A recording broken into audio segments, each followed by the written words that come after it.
Genesis, chapter 1. In the beginning God created the heavens and the earth.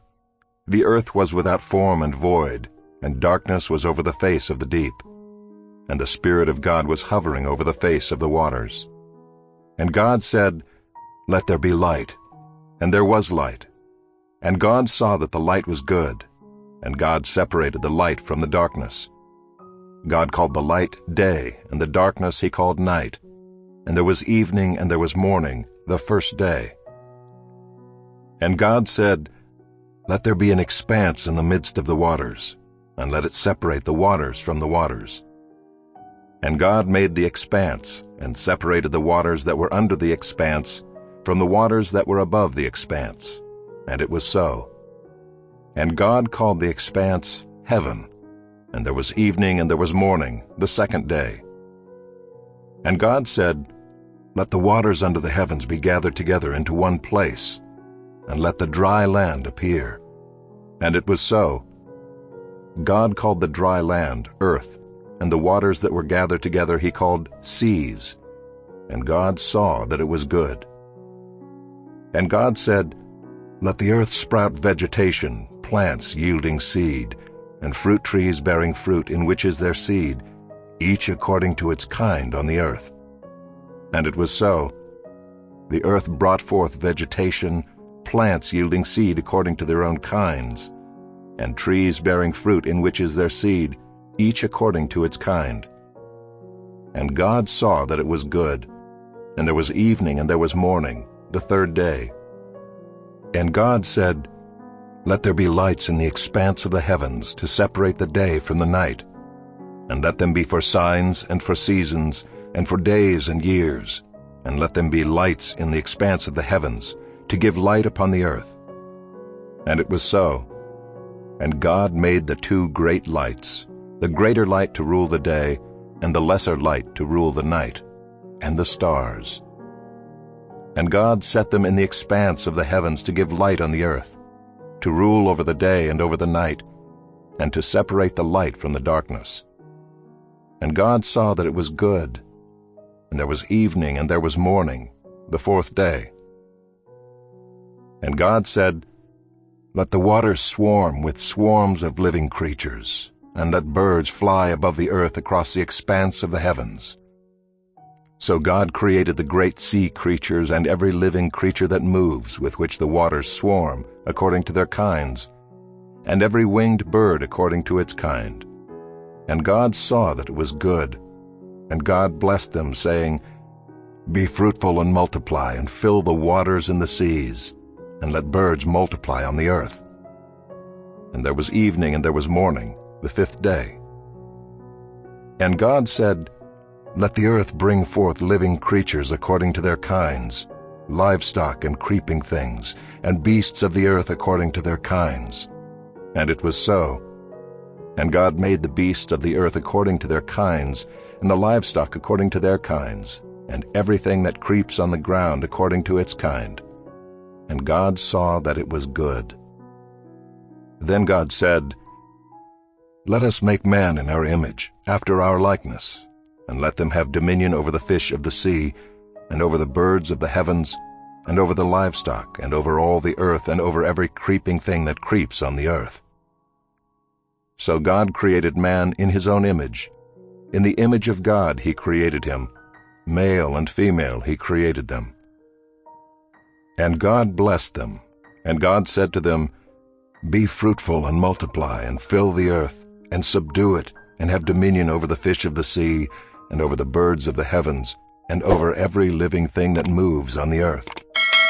And God said, "Behold, I have given you every plant yielding seed that is on the face of all the earth, and every tree with seed in its fruit. You shall have them for food. And to every beast of the earth, and to every bird of the heavens, and to everything that creeps on the earth, everything that has the breath of life, I have given every green plant for food." And it was so. And God saw everything that he had made, and behold, it was very good. And there was evening and there was morning, the sixth day.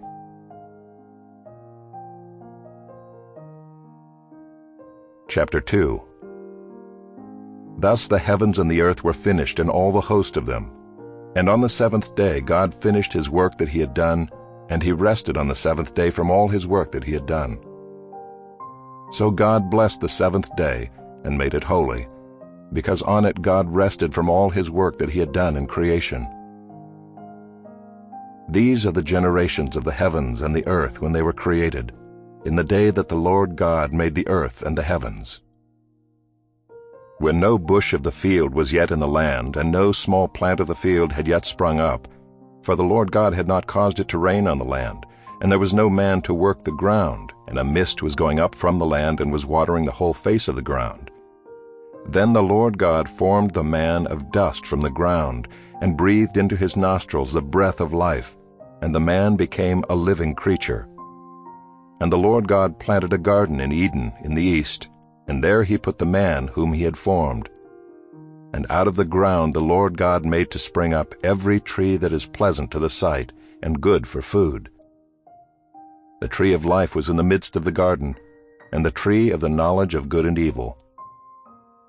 A river flowed out of Eden to water the garden, and there it divided and became 4 rivers. The name of the first is the Pishon. It is the one that flowed around the whole land of Havilah, where there is gold.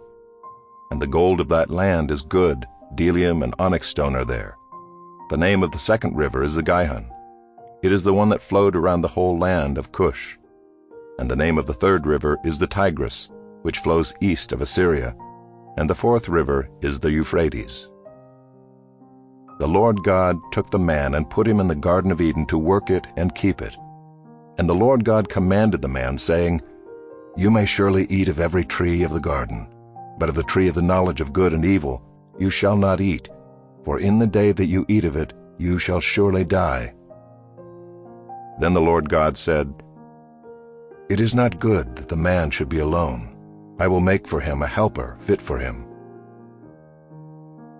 Now out of the ground the Lord God had formed every beast of the field and every bird of the heavens, and brought them to the man to see what he would call them. And whatever the man called every living creature, that was its name. The man gave names to all livestock and to the birds of the heavens and to every beast of the field. But for Adam there was not found a helper fit for him. So the Lord God caused a deep sleep to fall upon the man, and while he slept, took one of his ribs and closed up its place with flesh. And the rib that the Lord God had taken from the man he made into a woman, and brought her to the man. Then the man said, This at last is bone of my bones, and flesh of my flesh. She shall be called woman, because she was taken out of man. Therefore a man shall leave his father and his mother, and hold fast to his wife, and they shall become one flesh. And the man and his wife were both naked, and were not ashamed.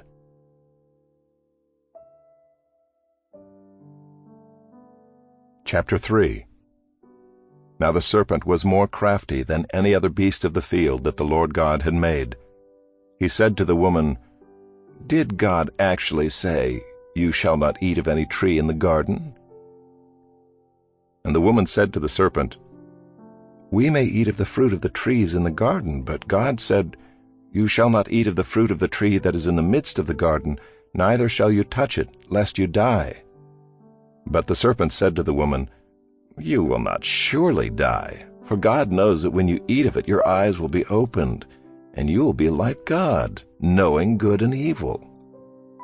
So when the woman saw that the tree was good for food, and that it was a delight to the eyes, and that the tree was to be desired to make one wise, she took of its fruit and ate. And she also gave some to her husband who was with her, and he ate. Then the eyes of both were opened, and they knew that they were naked. And they sewed fig leaves together and made themselves loincloths. And they heard the sound of the Lord God walking in the garden in the cool of the day. And the man and his wife hid themselves from the presence of the Lord God among the trees of the garden. But the Lord God called to the man and said to him, Where are you? And he said, I heard the sound of you in the garden, and I was afraid because I was naked, and I hid myself. He said, Who told you that you were naked? Have you eaten of the tree of which I commanded you not to eat? The man said, Well, the woman whom you gave to be with me, she gave me fruit of the tree, and I ate." Then the Lord God said to the woman, "What is this that you have done?" The woman said, "Well, the serpent deceived me, and I ate."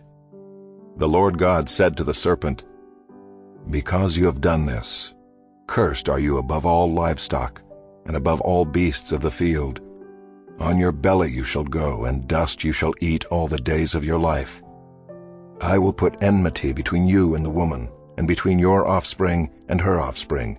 He shall bruise your head, and you shall bruise his heel."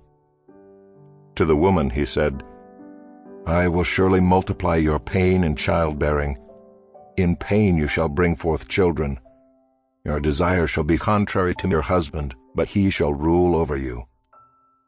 And to Adam he said, "Because you have listened to the voice of your wife, and have eaten of the tree of which I commanded you, you shall not eat of it. Cursed is the ground because of you. In pain you shall eat of it all the days of your life. Thorns and thistles it shall bring forth for you, and you shall eat the plants of the field. By the sweat of your face you shall eat bread, till you return to the ground, for out of it you were taken. For you are dust, and to dust you shall return." The man called his wife's name Eve, because she was the mother of all living. And the Lord God made for Adam and for his wife garments of skins, and clothed them. Then the Lord God said, "Behold, the man has become like one of us in knowing good and evil. Now lest he reach out his hand and take also of the tree of life, and eat, and live forever." Therefore the Lord God sent him out from the Garden of Eden to work the ground from which he was taken. He drove out the man, and at the east of the Garden of Eden he placed the cherubim and a flaming sword that turned every way to guard the way to the tree of life.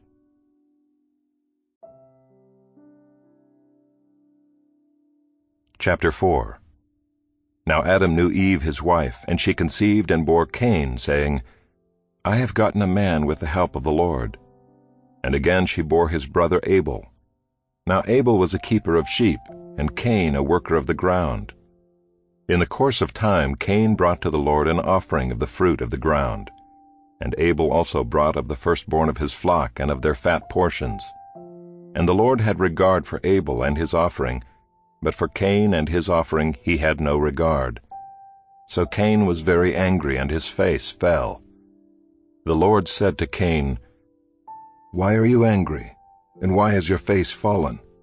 If you do well, will you not be accepted? And if you do not do well, sin is crouching at the door.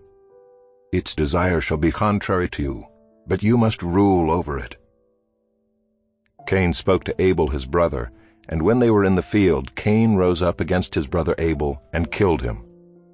Then the Lord said to Cain, "Where is Abel your brother?" He said, "I do not know. Am I my brother's keeper?" And the Lord said, "What have you done? The voice of your brother's blood is crying to me from the ground. And now you are cursed from the ground, which has opened its mouth to receive your brother's blood from your hand. When you work the ground, it shall no longer yield to you its strength. You shall be a fugitive and a wanderer on the earth." Cain said to the Lord, "My punishment is greater than I can bear. Behold, you have driven me today away from the ground, and from your face I shall be hidden. I shall be a fugitive and a wanderer on the earth, and whoever finds me will kill me." Then the Lord said to him, "Not so. If anyone kills Cain, vengeance shall be taken on him sevenfold." And the Lord put a mark on Cain, lest any who found him should attack him. Then Cain went away from the presence of the Lord, and settled in the land of Nod, east of Eden. Cain knew his wife, and she conceived and bore Enoch. When he built a city, he called the name of the city after the name of his son Enoch. To Enoch was born Irad, and Irad fathered Mehujael, and Mehujael fathered Methushael, and Methushael fathered Lamech. And Lamech took 2 wives. The name of the one was Ida, and the name of the other Zillah. Ida bore Jabal. He was the father of those who dwell in tents and have livestock. His brother's name was Jubal. He was the father of all those who play the lyre and pipe. Zillah also bore Tubal-Cain. He was the forger of all instruments of bronze and iron. The sister of Tubal-Cain was Naamah. Lamech said to his wives, Ida and Zillah, hear my voice. You wives of Lamech, listen to what I say. I have killed a man for wounding me, a young man for striking me. If Cain's revenge is sevenfold, then Lamech's is 77-fold. And Adam knew his wife again, and she bore a son, and called his name Seth. For she said, God has appointed for me another offspring instead of Abel, for Cain killed him. To Seth also a son was born, and he called his name Enosh. At that time people began to call upon the name of the Lord. Chapter 5. This is the book of the generations of Adam. When God created man, he made him in the likeness of God. Male and female he created them, and he blessed them and named them man when they were created. When Adam had lived 130 years, he fathered a son in his own likeness, after his image, and named him Seth. The days of Adam after he fathered Seth were 800 years, and he had other sons and daughters. Thus all the days that Adam lived were 930 years, and he died. When Seth had lived 105 years, he fathered Enosh. Seth lived after he fathered Enosh 807 years, and had other sons and daughters. Thus all the days of Seth were 912 years, and he died. When Enosh had lived 90 years, he fathered Kenan. Enosh lived after he fathered Kenan 815 years, and had other sons and daughters. Thus all the days of Enosh were 905 years, and he died. When Kenan had lived 70 years, he fathered Mahalalel. Kenan lived after he fathered Mahalalel 840 years, and had other sons and daughters. Thus all the days of Kenan were 910 years, and he died. When Mahalalel had lived 65 years, he fathered Jared. Mahalalel lived after he fathered Jared 830 years, and had other sons and daughters. Thus all the days of Mahalalel were 895 years, and he died. When Jared had lived 162 years, he fathered Enoch. Jared lived after he fathered Enoch 800 years, and had other sons and daughters. Thus all the days of Jared were 962 years, and he died. When Enoch had lived 65 years, he fathered Methuselah. Enoch walked with God after he fathered Methuselah 300 years, and had other sons and daughters. Thus all the days of Enoch were 365 years. Enoch walked with God, and he was not, for God took him. When Methuselah had lived 187 years, he fathered Lamech. Methuselah lived after he fathered Lamech 782 years, and had other sons and daughters. Thus all the days of Methuselah were 969 years, and he died. When Lamech had lived 182 years, he fathered a son, and called his name Noah, saying, Out of the ground that the Lord has cursed, this one shall bring us relief from our work, and from the painful toil of our hands. Lamech lived after he fathered Noah 595 years, and had other sons and daughters. Thus all the days of Lamech were 777 years, and he died. After Noah was 500 years old, Noah fathered Shem, Ham, and Japheth. Chapter 6. When man began to multiply on the face of the land, and daughters were born to them, the sons of God saw that the daughters of man were attractive, and they took as their wives any they chose. Then the Lord said, My spirit shall not abide in man forever, for he is flesh. His days shall be 120 years. The Nephilim were on the earth in those days, and also afterward, when the sons of God came into the daughters of man, and they bore children to them. These were the mighty men who were of old, the men of renown. The Lord saw that the wickedness of man was great in the earth, and that every intention of the thoughts of his heart was only evil continually. And the Lord regretted that he had made man on the earth, and it grieved him to his heart. So the Lord said, I will blot out man whom I have created from the face of the land, man and animals and creeping things and birds of the heavens, for I am sorry that I have made them. But Noah found favor in the eyes of the Lord. These are the generations of Noah. Noah was a righteous man, blameless in his generation. Noah walked with God. And Noah had 3 sons, Shem, Ham, and Japheth. Now the earth was corrupt in God's sight, and the earth was filled with violence. And God saw the earth, and behold, it was corrupt, for all flesh had corrupted their way on the earth. And God said to Noah, I have determined to make an end of all flesh, for the earth is filled with violence through them. Behold, I will destroy them with the earth. Make yourself an ark of gopher wood. Make rooms in the ark, and cover it inside and out with pitch. This is how you are to make it. The length of the ark, 300 cubits, its breadth, 50 cubits, and its height, 30 cubits. Make a roof for the ark, and finish it to a cubit above, and set the door of the ark in its side. Make it with lower, second, and third decks. For behold, I will bring a flood of waters upon the earth, to destroy all flesh in which is the breath of life under heaven. Everything that is on the earth shall die. But I will establish my covenant with you, and you shall come into the ark, you, your sons, your wife, and your sons' wives with you. And of every living thing of all flesh, you shall bring 2 of every sort into the ark to keep them alive with you. They shall be male and female. Of the birds according to their kinds, and of the animals according to their kinds, of every creeping thing of the ground according to its kind, 2 of every sort shall come into you to keep them alive. Also take with you every sort of food that is eaten, and store it up. It shall serve as food for you and for them. Noah did this. He did all that God commanded him.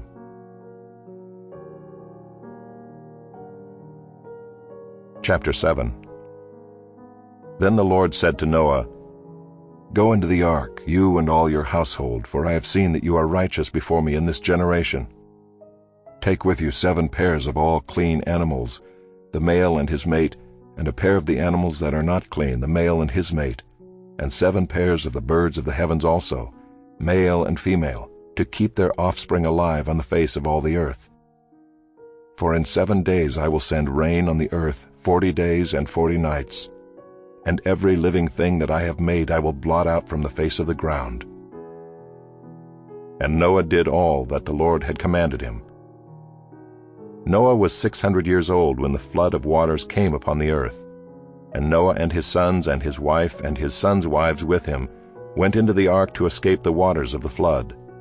Of clean animals and of animals that are not clean, and of birds and of everything that creeps on the ground, 2 and 2, male and female, went into the ark with Noah as God had commanded Noah. And after 7 days, the waters of the flood came upon the earth. In the 600th year of Noah's life, in the 2nd month, on the 17th day of the month, on that day all the fountains of the great deep burst forth, and the windows of the heavens were opened. And rain fell upon the earth 40 days and 40 nights. On the very same day Noah and his sons, Shem and Ham and Japheth, and Noah's wife and the 3 wives of his sons with them, entered the ark, they and every beast according to its kind, and all the livestock according to their kinds, and every creeping thing that creeps on the earth according to its kind, and every bird according to its kind, every winged creature. They went into the ark with Noah, 2 and 2 of all flesh in which there was the breath of life. And those that entered, male and female of all flesh, went in as God had commanded him, and the Lord shut him in. The flood continued 40 days on the earth. The waters increased and bore up the ark, and it rose high above the earth. The waters prevailed and increased greatly on the earth, and the ark floated on the face of the waters. And the waters prevailed so mightily on the earth that all the high mountains under the whole heaven were covered. The waters prevailed above the mountains, covering them 15 cubits deep. And all flesh died that moved on the earth, birds, livestock, beasts, all swarming creatures that swarm on the earth, and all mankind. Everything on the dry land in whose nostrils was the breath of life died. He blotted out every living thing that was on the face of the ground, man and animals and creeping things and birds of the heavens. They were blotted out from the earth. Only Noah was left, and those who were with him in the ark. And the waters prevailed on the earth 150 days.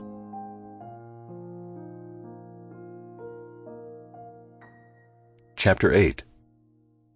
But God remembered Noah and all the beasts and all the livestock that were with him in the ark. And God made a wind blow over the earth, and the waters subsided. The fountains of the deep and the windows of the heavens were closed, the rain from the heavens was restrained, and the waters receded from the earth continually. At the end of 150 days the waters had abated, and in the 7th month, on the 17th day of the month, the ark came to rest on the mountains of Ararat. And the waters continued to abate until the 10th month. In the 10th month, on the 1st day of the month, the tops of the mountains were seen. At the end of 40 days Noah opened the window of the ark that he had made and sent forth a raven. It went to and fro until the waters were dried up from the earth. Then he sent forth a dove from him to see if the waters had subsided from the face of the ground. But the dove found no place to set her foot, and she returned to him to the ark, for the waters were still on the face of the whole earth. So he put out his hand and took her and brought her into the ark with him. He waited another 7 days, and again he sent forth a dove out of the ark. And the dove came back to him in the evening, and behold, in her mouth was a freshly plucked olive leaf. So Noah knew that the waters had subsided from the earth. Then he waited another 7 days and sent forth the dove, and she did not return to him any more. In the 601st year, in the 1st month, the 1st day of the month, the waters were dried from off the earth. And Noah removed the covering of the ark and looked, and behold, the face of the ground was dry. In the 2nd month, on the 27th day of the month, the earth had dried out. Then God said to Noah, "Go out from the ark, you and your wife and your sons wives with you. Bring out with you every living thing that is with you of all flesh, birds and animals and every creeping thing that creeps on the earth, that they may swarm on the earth and be fruitful and multiply on the earth." So Noah went out, and his sons and his wife and his sons' wives with him. Every beast, every creeping thing, and every bird, everything that moves on the earth, went out by families from the ark. Then Noah built an altar to the Lord, and took some of every clean animal and some of every clean bird, and offered burnt offerings on the altar. And when the Lord smelled the pleasing aroma, the Lord said in his heart, "I will never again curse the ground because of man, for the intention of man's heart is evil from his youth. Neither will I ever again strike down every living creature as I have done. While the earth remains, seed time and harvest, cold and heat, summer and winter, day and night shall not cease."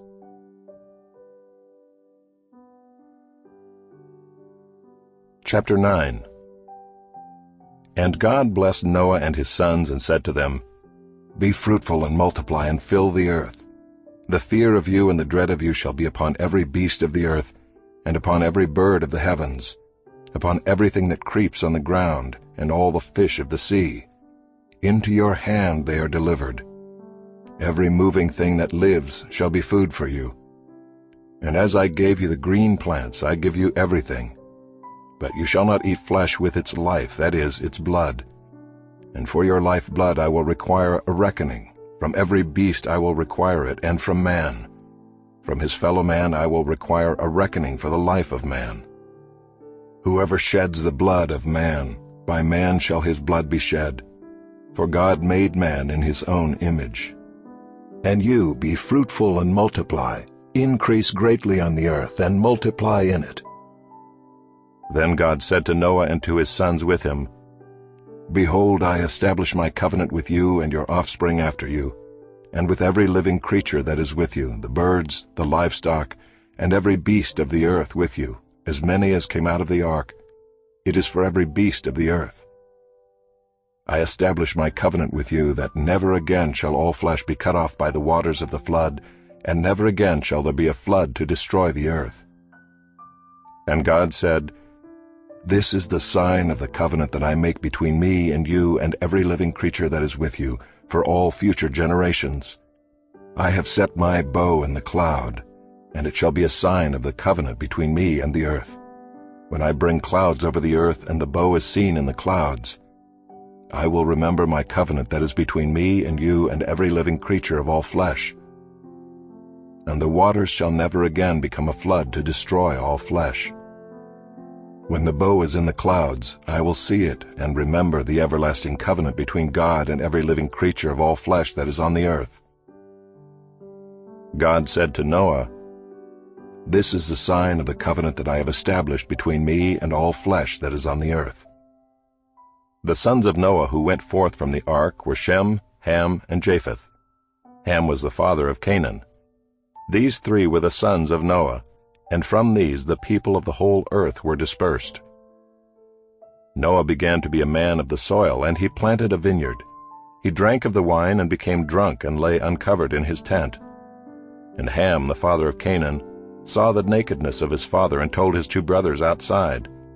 Then Shem and Japheth took a garment, laid it on both their shoulders, and walked backward and covered the nakedness of their father. Their faces were turned backward, and they did not see their father's nakedness. When Noah awoke from his wine and knew what his youngest son had done to him, he said, "Cursed be Canaan, a servant of servants shall he be to his brothers." He also said, "Blessed be the Lord, the God of Shem, and let Canaan be his servant. May God enlarge Japheth, and let him dwell in the tents of Shem, and let Canaan be his servant." After the flood, Noah lived 350 years. All the days of Noah were 950 years, and he died.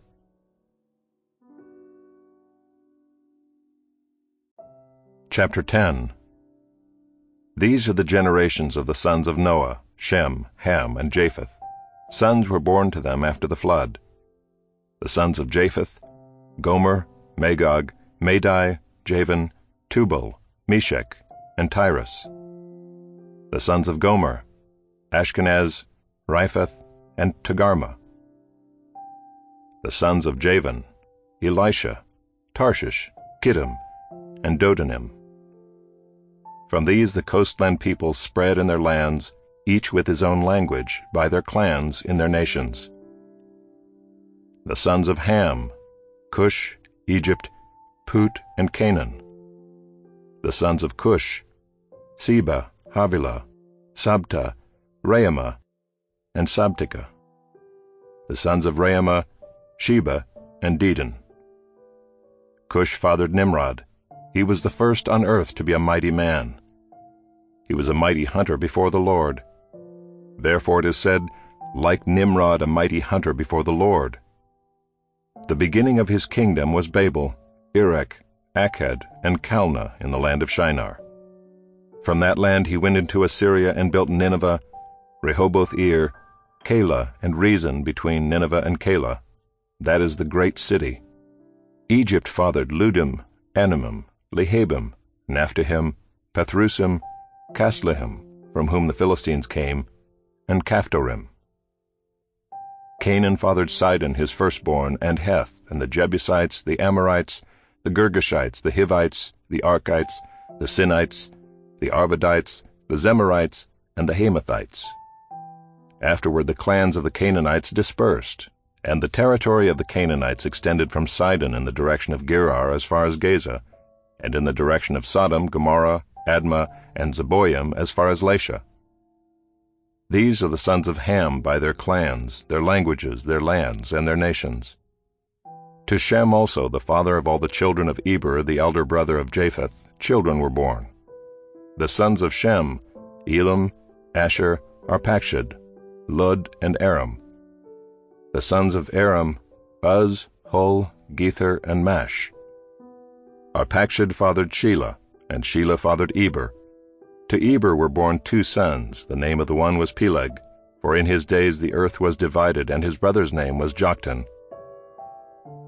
Joktan fathered Almodad, Sheleph, Hazarmaveth, Jerah, Hadoram, Uzal, Diklah, Obal, Abimael, Sheba, Ophir, Havilah, and Jobab.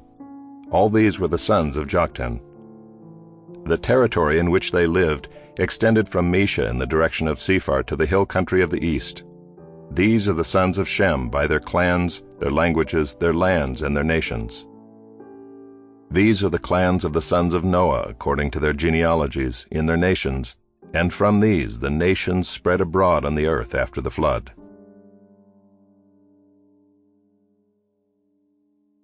Chapter 11. Now the whole earth had one language and the same words. And as people migrated from the east, they found a plain in the land of Shinar and settled there. And they said to one another, "Come, let us make bricks and burn them thoroughly." And they had brick for stone and bitumen for mortar. Then they said, "Come, let us build ourselves a city and a tower with its top in the heavens, and let us make a name for ourselves, lest we be dispersed over the face of the whole earth." And the Lord came down to see the city and the tower which the children of man had built. And the Lord said, "Behold, they are one people, and they have all one language, and this is only the beginning of what they will do. And nothing that they propose to do will now be impossible for them. Come, let us go down and there confuse their language, so that they may not understand one another's speech." So the Lord dispersed them from there over the face of all the earth, and they left off building the city. Therefore its name was called Babel, because there the Lord confused the language of all the earth. And from there the Lord dispersed them over the face of all the earth. These are the generations of Shem. When Shem was 100 years old, he fathered Arpachshad 2 years after the flood. And Shem lived after he fathered Arpachshad 500 years, and had other sons and daughters. When Arpachshad had lived 35 years, he fathered Shelah. And Arpachshad lived after he fathered Shelah 403 years, and had other sons and daughters. When Shelah had lived 30 years, he fathered Eber. And Shelah lived after he fathered Eber 403 years, and had other sons and daughters. When Eber had lived 34 years, he fathered Peleg. And Eber lived after he fathered Peleg 430 years, and had other sons and daughters. When Peleg had lived 30 years, he fathered Reu. And Peleg lived after he fathered Reu 209 years, and had other sons and daughters. When Reu had lived 32 years, he fathered Serug. And Reu lived after he fathered Serug 207 years, and had other sons and daughters. When Serug had lived 30 years, he fathered Nahor. And Serug lived after he fathered Nahor 200 years, and had other sons and daughters. When Nahor had lived 29 years, he fathered Terah. And Nahor lived after he fathered Terah 119 years, and had other sons and daughters. When Terah had lived 70 years, he fathered Abram, Nahor, and Haran. Now these are the generations of Terah. Terah fathered Abram, Nahor, and Haran fathered Lot. Haran died in the presence of his father Terah in the land of his kindred, in Ur of the Chaldeans. And Abram and Nahor took wives. The name of Abram's wife was Sarai, and the name of Nahor's wife Milcah, the daughter of Haran, the father of Milcah and Iscah. Now Sarai was barren, she had no child. Terah took Abram his son, and Lot the son of Haran his grandson, and Sarai his daughter-in-law, his son Abram's wife. And they went forth together from Ur of the Chaldeans, to go into the land of Canaan. But when they came to Haran, they settled there. The days of Terah were 205 years, and Terah died in Haran.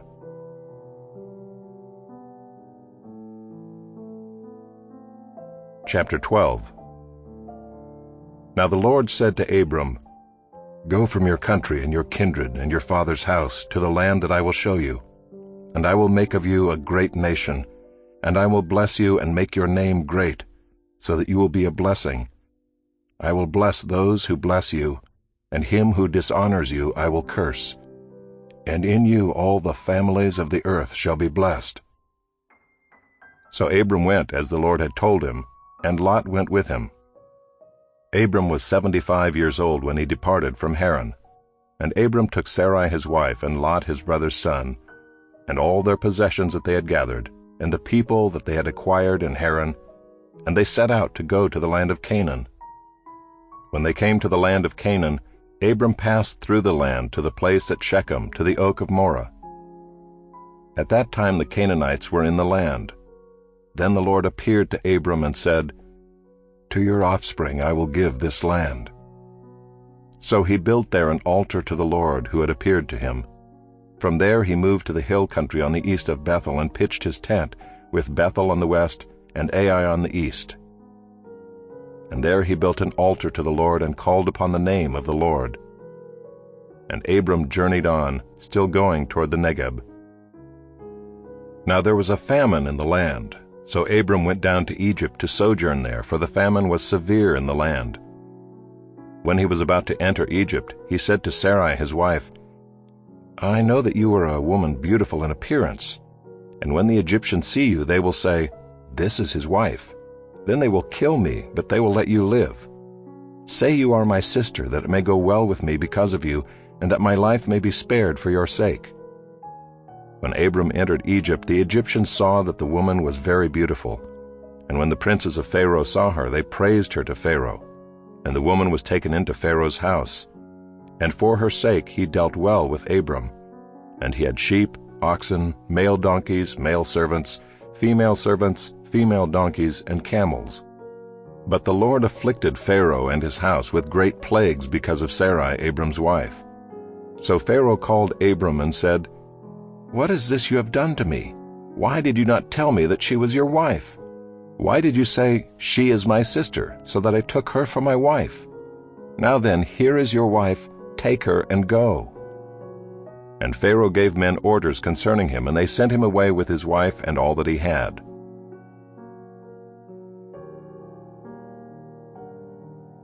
Chapter 13.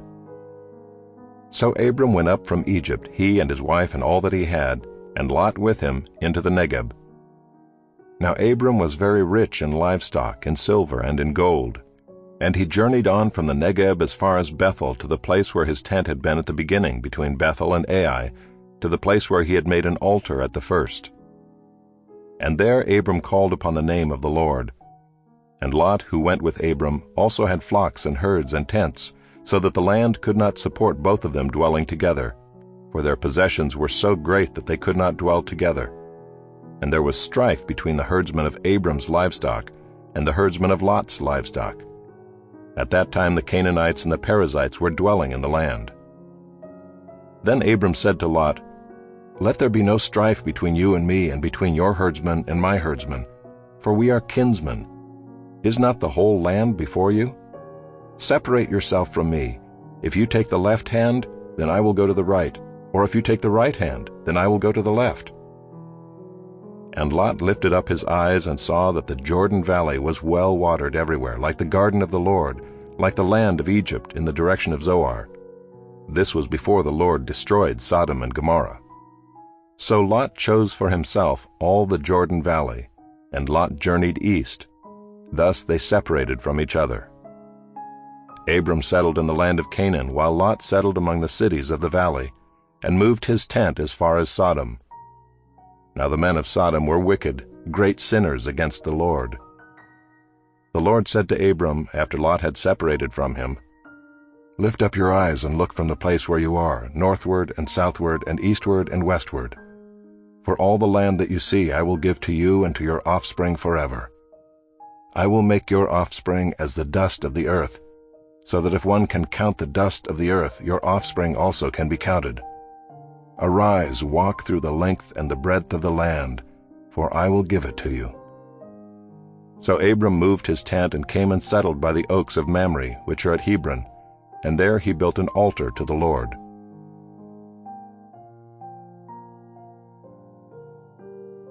Chapter 14. In the days of Amraphel king of Shinar, Arioch king of Elasar, Kedorlaomer king of Elam, and Tidal king of Goyim, these kings made war with Bera king of Sodom, Birsha king of Gomorrah, Shinab king of Admah, Shemeber king of Zeboim, and the king of Bela, that is Zoar. And all these joined forces in the valley of Siddim, that is the Salt Sea. 12 years they had served Kedorlaomer, but in the 13th year they rebelled. In the 14th year Kedorlaomer and the kings who were with him came and defeated the Rephaim in Ashtaroth-Karnaim, the Zuzim in Ham, the Emim in Sheva Kiriathaim, and the Horites in their hill country of Seir as far as El-Paran on the border of the wilderness. Then they turned back and came to En-Mishpat, that is Kadesh, and defeated all the country of the Amalekites and also the Amorites who were dwelling in Hazazon-Tamar. Then the king of Sodom, the king of Gomorrah, the king of Admah, the king of Zeboim, and the king of Bela, that is Zoar, went out, and they joined battle in the valley of Siddim with Kedorlaomer king of Elam, Tidal king of Goyim, Amraphel king of Shinar, and Arioch king of Elasar, 4 kings against 5. Now the valley of Siddim was full of bitumen pits, and as the kings of Sodom and Gomorrah fled, some fell into them, and the rest fled to the hill country. So the enemy took all the possessions of Sodom and Gomorrah, and all their provisions, and went their way. They also took Lot, the son of Abram's brother, who was dwelling in Sodom, and his possessions, and went their way. Then one who had escaped came and told Abram the Hebrew, who was living by the oaks of Mamre the Amorite, brother of Eshcol and of Aner.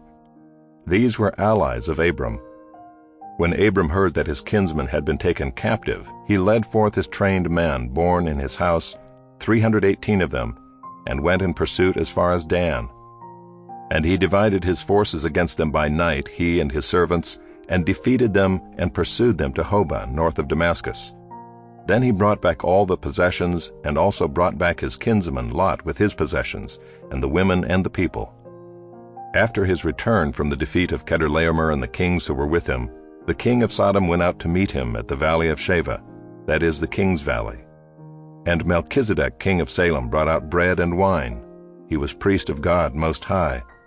And he blessed him and said, Blessed be Abram by God Most High, possessor of heaven and earth. And blessed be God Most High, who has delivered your enemies into your hand. And Abram gave him 1/10 of everything. And the king of Sodom said to Abram, Give me the persons, but take the goods for yourself. But Abram said to the king of Sodom, I have lifted my hand to the Lord, God Most High, possessor of heaven and earth, that I would not take a thread or a sandal strap or anything that is yours, lest you should say, I have made Abram rich. I will take nothing but what the young men have eaten, and the share of the men who went with me. Let Aner, Eshcol, and Mamre take their share.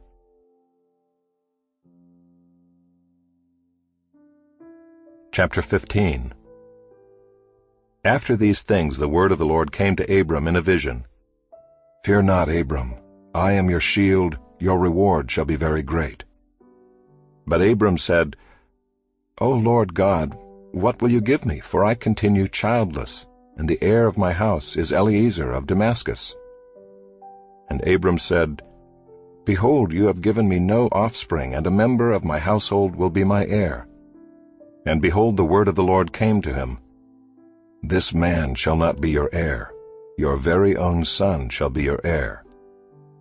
And he brought him outside and said, Look toward heaven, and number the stars if you are able to number them. Then he said to him, So shall your offspring be. And he believed the Lord, and he counted it to him as righteousness. And he said to him, I am the Lord who brought you out from Ur of the Chaldeans to give you this land to possess.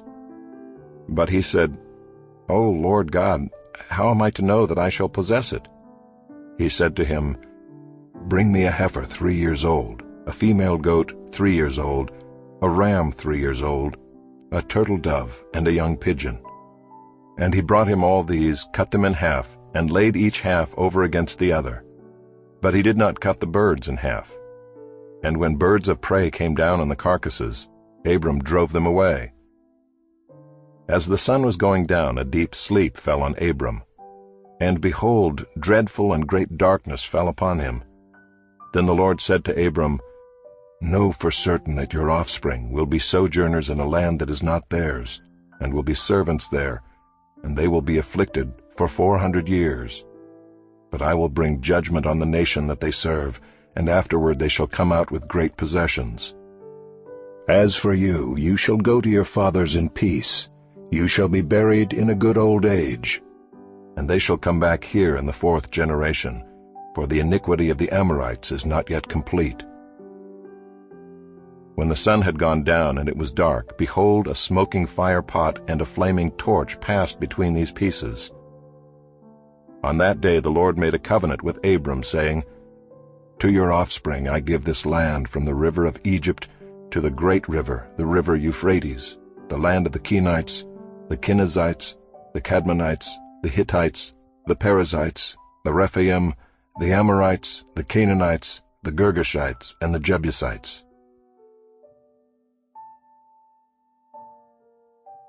Chapter 16.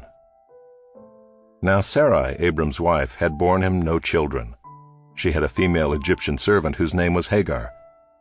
And Sarai said to Abram, "Behold now, the Lord has prevented me from bearing children.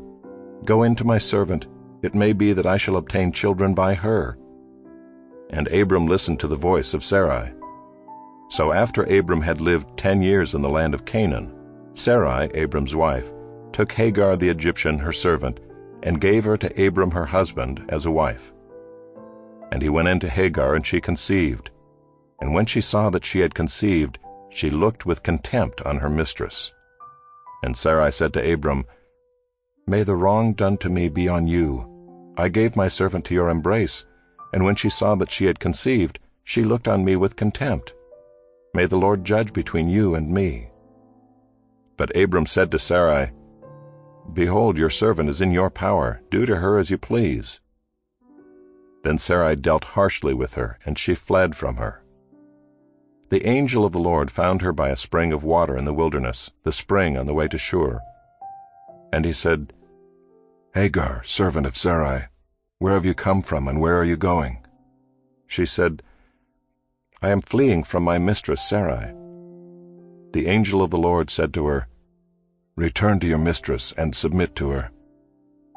The angel of the Lord also said to her, "I will surely multiply your offspring, so that they cannot be numbered for multitude." And the angel of the Lord said to her, "Behold, you are pregnant and shall bear a son. You shall call his name Ishmael, because the Lord has listened to your affliction. He shall be a wild donkey of a man, his hand against everyone, and everyone's hand against him, and he shall dwell over against all his kinsmen." So she called the name of the Lord who spoke to her, "You are a God of seeing," for she said, "Truly here I have seen him who looks after me." Therefore the well was named Bir Lahairoi. It lies between Kadesh and Bered. And Hagar bore Abram a son, and Abram called the name of his son, whom Hagar bore, Ishmael. Abram was 86 years old when Hagar bore Ishmael to Abram.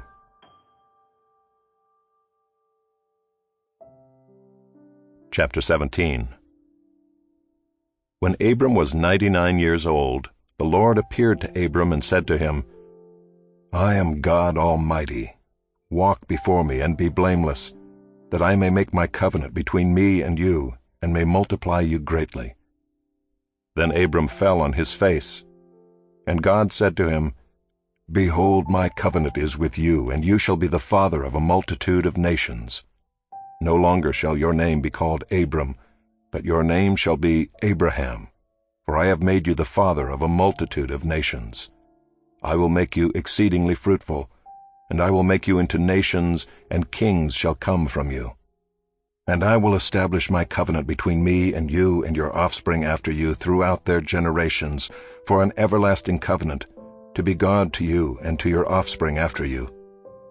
And I will give to you and to your offspring after you the land of your sojournings, all the land of Canaan, for an everlasting possession, and I will be their God."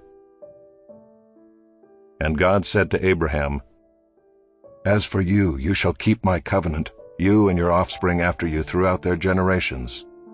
This is my covenant, which you shall keep between me and you and your offspring after you. Every male among you shall be circumcised. You shall be circumcised in the flesh of your foreskins, and it shall be a sign of the covenant between me and you. He who is 8 days old among you shall be circumcised. Every male throughout your generations, whether born in your house or bought with your money from any foreigner who is not of your offspring, both he who is born in your house and he who is bought with your money shall surely be circumcised. So shall my covenant be in your flesh, an everlasting covenant. Any uncircumcised male who is not circumcised in the flesh of his foreskin shall be cut off from his people. He has broken my covenant." And God said to Abraham, "As for Sarai your wife, you shall not call her name Sarai, but Sarah shall be her name. I will bless her, and moreover I will give you a son by her. I will bless her, and she shall become nations. Kings of peoples shall come from her." Then Abraham fell on his face and laughed and said to himself, Shall a child be born to a man who is 100 years old? Shall Sarah, who is 90 years old, bear a child?" And Abraham said to God, "Oh, that Ishmael might live before you." God said, "No, but Sarah your wife shall bear you a son, and you shall call his name Isaac. I will establish my covenant with him as an everlasting covenant for his offspring after him. As for Ishmael, I have heard you. Behold, I have blessed him, and will make him fruitful, and multiply him greatly. He shall father 12 princes, and I will make him into a great nation. But I will establish my covenant with Isaac, whom Sarah shall bear to you at this time next year." When he had finished talking with him, God went up from Abraham. Then Abraham took Ishmael his son, and all those born in his house or bought with his money, every male among the men of Abraham's house, and he circumcised the flesh of their foreskins that very day, as God had said to him. Abraham was 99 years old when he was circumcised in the flesh of his foreskin, and Ishmael his son was 13 years old when he was circumcised in the flesh of his foreskin. That very day Abraham and his son Ishmael were circumcised. And all the men of his house, those born in the house and those bought with money from a foreigner, were circumcised with him. Chapter 18. And the Lord appeared to him by the oaks of Mamre as he sat at the door of his tent in the heat of the day. He lifted up his eyes and looked, and behold, 3 men were standing in front of him. When he saw them, he ran from the tent door to meet them, and bowed himself to the earth, and said, "O Lord, if I have found favor in your sight, do not pass by your servant. Let a little water be brought, and wash your feet, and rest yourselves under the tree, while I bring a morsel of bread, that you may refresh yourselves, and after that you may pass on, since you have come to your servant." So they said, "Do as you have said." And Abraham went quickly into the tent to Sarah and said, "Quick, 3 seahs of fine flour, knead it and make cakes." And Abraham ran to the herd and took a calf, tender and good, and gave it to a young man, who prepared it quickly. Then he took curds and milk and the calf that he had prepared, and set it before them.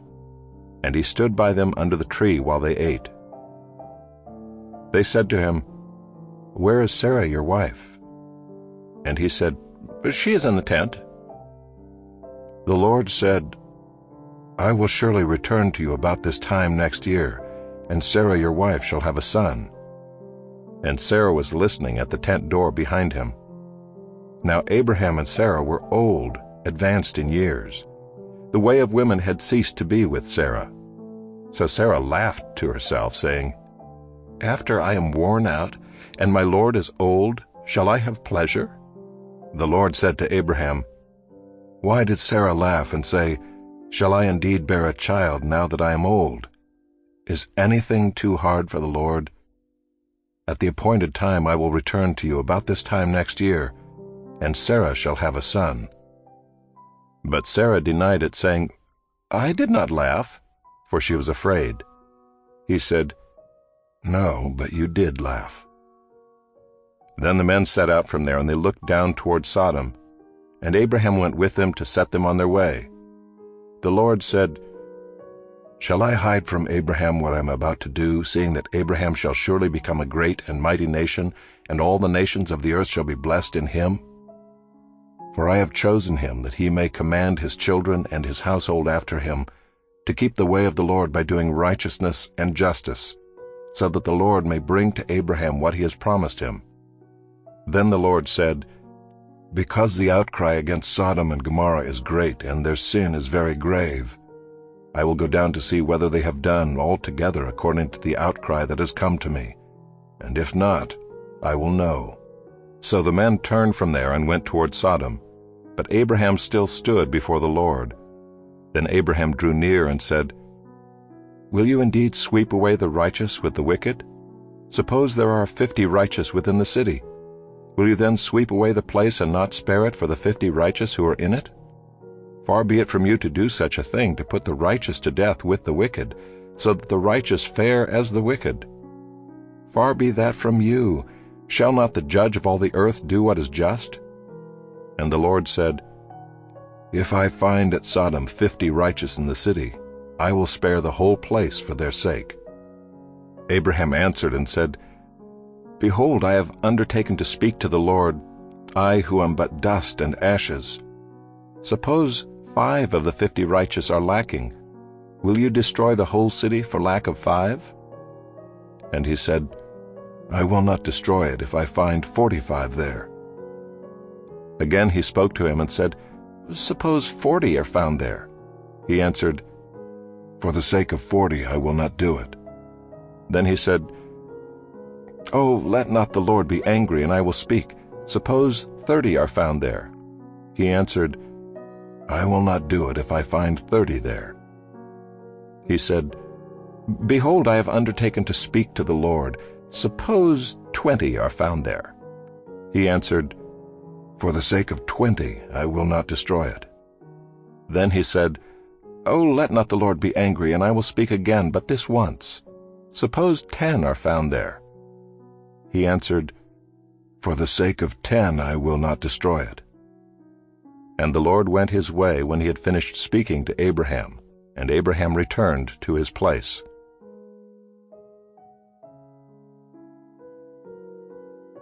Chapter 19. The 2 angels came to Sodom in the evening, and Lot was sitting in the gate of Sodom. When Lot saw them, he rose to meet them and bowed himself with his face to the earth and said, "My lords, please turn aside to your servant's house and spend the night and wash your feet. Then you may rise up early and go on your way." They said, "No, we will spend the night in the town square." But he pressed them strongly, so they turned aside to him and entered his house.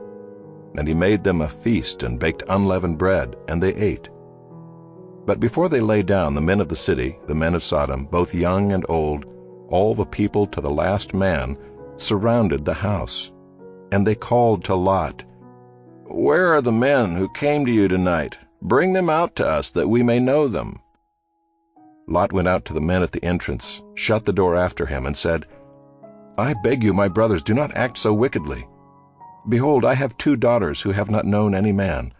Let me bring them out to you, and do to them as you please. Only do nothing to these men, for they have come under the shelter of my roof." But they said, "Stand back." And they said, "This fellow came to sojourn, and he has become the judge. Now we will deal worse with you than with them." Then they pressed hard against the man Lot, and drew near to break the door down. But the men reached out their hands and brought Lot into the house with them and shut the door. And they struck with blindness the men who were at the entrance of the house, both small and great, so that they wore themselves out groping for the door. Then the men said to Lot, "Have you anyone else here? Sons-in-law, sons, daughters, or anyone you have in the city, bring them out of the place, for we are about to destroy this place, because the outcry against its people has become great before the Lord, and the Lord has sent us to destroy it." So Lot went out and said to his sons-in-law who were to marry his daughters, "Up, get out of this place, for the Lord is about to destroy the city." But he seemed to his sons-in-law to be jesting. As morning dawned, the angels urged Lot, saying, "Up, take your wife and your 2 daughters who are here, lest you be swept away in the punishment of the city." But he lingered. So the men seized him and his wife and his 2 daughters by the hand, the Lord being merciful to him, and they brought him out and set him outside the city. And as they brought them out, one said, "Escape for your life. Do not look back or stop anywhere in the valley. Escape to the hills, lest you be swept away." And Lot said to them, "Oh no, my lords. Behold, your servant has found favor in your sight, and you have shown me great kindness in saving my life.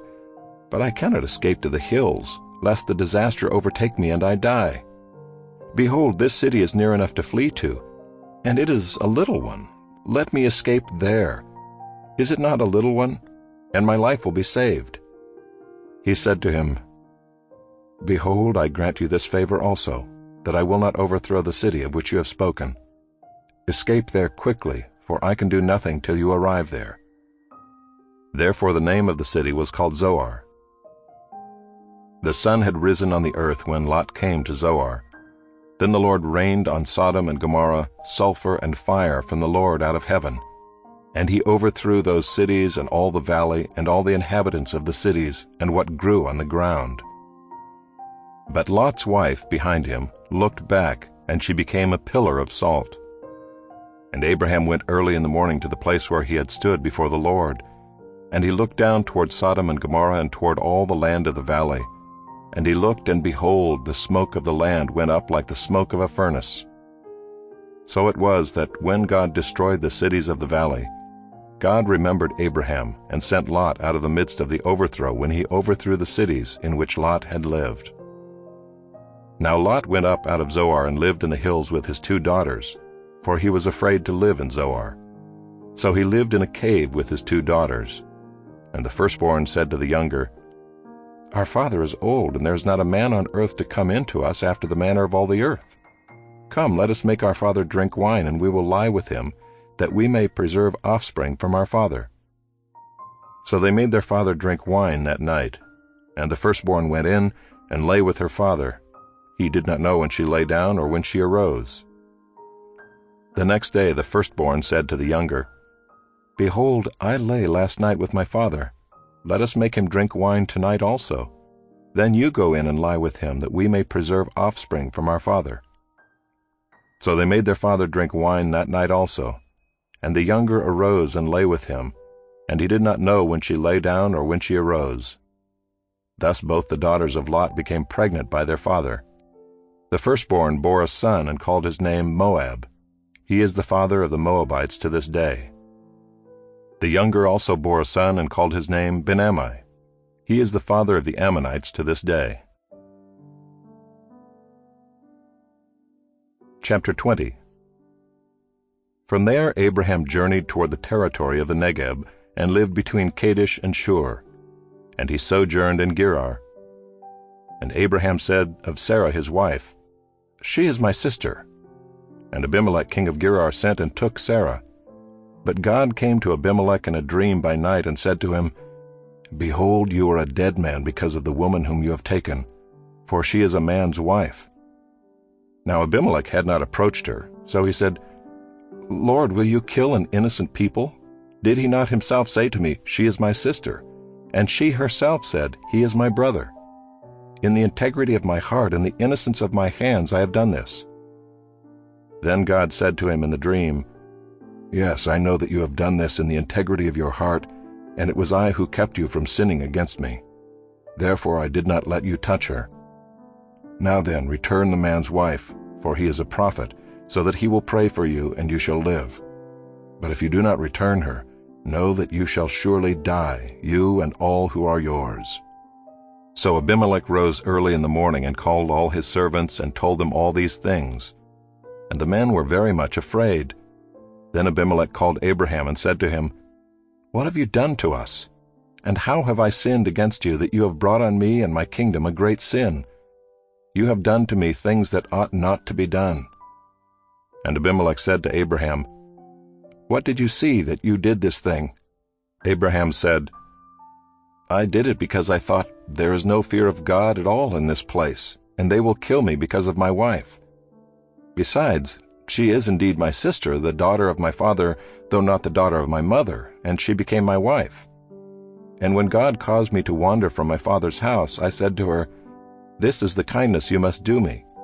At every place to which we come, say of me, He is my brother.'" Then Abimelech took sheep and oxen and male servants and female servants, and gave them to Abraham, and returned Sarah his wife to him. And Abimelech said, "Behold, my land is before you. Dwell where it pleases you." To Sarah he said, "Behold, I have given your brother 1,000 pieces of silver. It is a sign of your innocence in the eyes of all who are with you, and before everyone you are vindicated."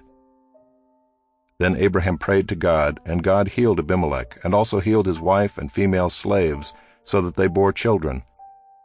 For the Lord had closed all the wombs of the house of Abimelech because of Sarah, Abraham's wife. Chapter 21. The Lord visited Sarah as he had said, and the Lord did to Sarah as he had promised.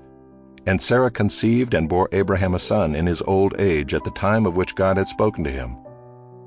Abraham called the name of his son who was born to him, whom Sarah bore him, Isaac. And Abraham circumcised his son Isaac when he was 8 days old, as God had commanded him. Abraham was 100 years old when his son Isaac was born to him. And Sarah said, God has made laughter for me. Everyone who hears will laugh over me. And she said, Who would have said to Abraham that Sarah would nurse children? Yet I have borne him a son in his old age. And the child grew and was weaned. And Abraham made a great feast on the day that Isaac was weaned. But Sarah saw the son of Hagar the Egyptian, whom she had borne to Abraham, laughing.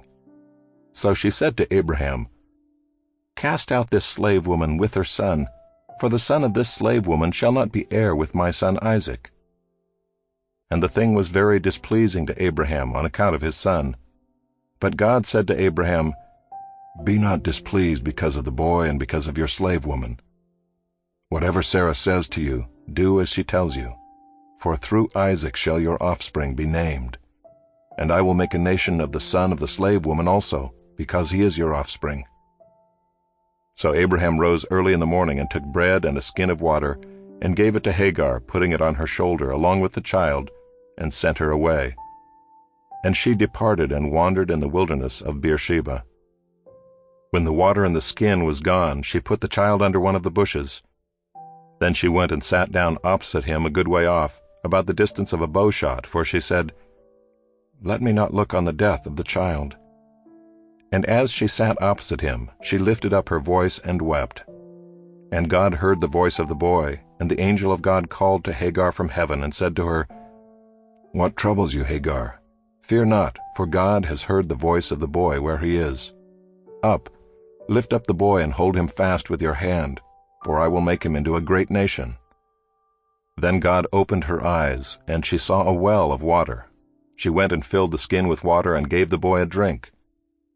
And God was with the boy, and he grew up. He lived in the wilderness and became an expert with the bow. He lived in the wilderness of Paran, and his mother took a wife for him from the land of Egypt. At that time Abimelech and Phicol, the commander of his army, said to Abraham, God is with you in all that you do. Now therefore swear to me here by God that you will not deal falsely with me or with my descendants or with my posterity, but as I have dealt kindly with you, so you will deal with me and with the land where you have sojourned. And Abraham said, I will swear. When Abraham reproved Abimelech about a well of water that Abimelech's servants had seized, Abimelech said, I do not know who has done this thing.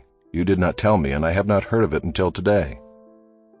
So Abraham took sheep and oxen and gave them to Abimelech, and the two men made a covenant. Abraham set 7 ewe lambs of the flock apart, and Abimelech said to Abraham, What is the meaning of these 7 ewe lambs that you have set apart? He said, These 7 ewe lambs you will take from my hand, that this may be a witness for me that I dug this well.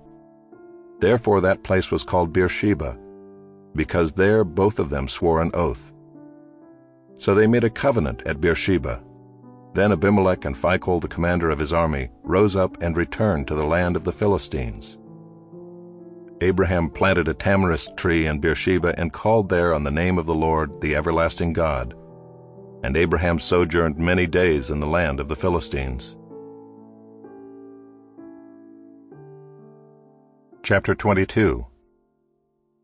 After these things God tested Abraham and said to him, Abraham. And he said, Here I am. He said, Take your son, your only son Isaac, whom you love, and go to the land of Moriah, and offer him there as a burnt offering on one of the mountains of which I shall tell you. So Abraham rose early in the morning, saddled his donkey, and took 2 of his young men with him and his son Isaac. And he cut the wood for the burnt offering, and arose and went to the place of which God had told him. On the 3rd day Abraham lifted up his eyes and saw the place from afar. Then Abraham said to his young men, Stay here with the donkey. I and the boy will go over there and worship and come again to you. And Abraham took the wood of the burnt offering and laid it on Isaac his son. And he took in his hand the fire and the knife. So they went both of them together. And Isaac said to his father Abraham, My father. And he said, Here I am, my son. He said, Behold the fire and the wood, but where is the lamb for a burnt offering? Abraham said, God will provide for himself the lamb for a burnt offering, my son. So they went both of them together. When they came to the place of which God had told him, Abraham built the altar there, and laid the wood in order, and bound Isaac his son, and laid him on the altar on top of the wood. Then Abraham reached out his hand, and took the knife to slaughter his son. But the angel of the Lord called to him from heaven, and said, Abraham, Abraham. And he said, Here I am. He said, Do not lay your hand on the boy or do anything to him, for now I know that you fear God, seeing you have not withheld your son, your only son, from me. And Abraham lifted up his eyes and looked, and behold, behind him was a ram, caught in a thicket by his horns. And Abraham went and took the ram, and offered it up as a burnt offering instead of his son. So Abraham called the name of that place, The Lord will provide. As it is said to this day, On the mount of the Lord it shall be provided. And the angel of the Lord called to Abraham a second time from heaven, and said, By myself I have sworn, declares the Lord, because you have done this and have not withheld your son, your only son, I will surely bless you, and I will surely multiply your offspring as the stars of heaven, and as the sand that is on the seashore. And your offspring shall possess the gate of his enemies, and in your offspring shall all the nations of the earth be blessed, because you have obeyed my voice. So Abraham returned to his young men, and they arose and went together to Beersheba. And Abraham lived at Beersheba. Now after these things it was told to Abraham, Behold, Milcah also has borne children to your brother Nahor, Buz his firstborn, Buz his brother, Kemuel the father of Aram, Kesed, Hazo, Pildash, Jidlaph, and Bethuel. Bethuel fathered Rebekah. These 8 Milcah bore to Nahor, Abraham's brother. Moreover his concubine, whose name was Reumah, bore Tebah, Gaham, Tahash, and Maacah. Chapter 23. Sarah lived 127 years. These were the years of the life of Sarah. And Sarah died at Kiriath Arba, that is Hebron, in the land of Canaan. And Abraham went in to mourn for Sarah, and to weep for her. And Abraham rose up from before his dead, and said to the Hittites, I am a sojourner and foreigner among you. Give me property among you for a burying place, that I may bury my dead out of my sight. The Hittites answered Abraham, Hear us, my lord, you are a prince of God among us. Bury your dead in the choicest of our tombs. None of us will withhold from you his tomb to hinder you from burying your dead. Abraham rose and bowed to the Hittites, the people of the land. And he said to them, If you are willing that I should bury my dead out of my sight, hear me and entreat for me Ephron the son of Zohar, that he may give me the cave of Machpelah which he owns. It is at the end of his field. For the full price let him give it to me in your presence as property for a burying place. Now Ephron was sitting among the Hittites, and Ephron the Hittite answered Abraham in the hearing of the Hittites, of all who went in at the gate of his city, No, my lord, hear me. I give you the field, and I give you the cave that is in it. In the sight of the sons of my people I give it to you. Bury your dead. Then Abraham bowed down before the people of the land. And he said to Ephron in the hearing of the people of the land, But if you will, hear me. I give the price of the field. Accept it from me, that I may bury my dead there. Ephron answered Abraham, My lord, listen to me. A piece of land worth 400 shekels of silver. What is that between you and me? Bury your dead. Abraham listened to Ephron, and Abraham weighed out for Ephron the silver that he had named in the hearing of the Hittites, 400 shekels of silver, according to the weights current among the merchants. So the field of Ephron in Machpelah, which was to the east of Mamre, the field with the cave that was in it and all the trees that were in the field throughout its whole area, was made over to Abraham as a possession in the presence of the Hittites, before all who went in at the gate of his city. After this, Abraham buried Sarah his wife in the cave of the field of Machpelah east of Mamre, that is Hebron, in the land of Canaan. The field and the cave that is in it were made over to Abraham as property for a burying place by the Hittites.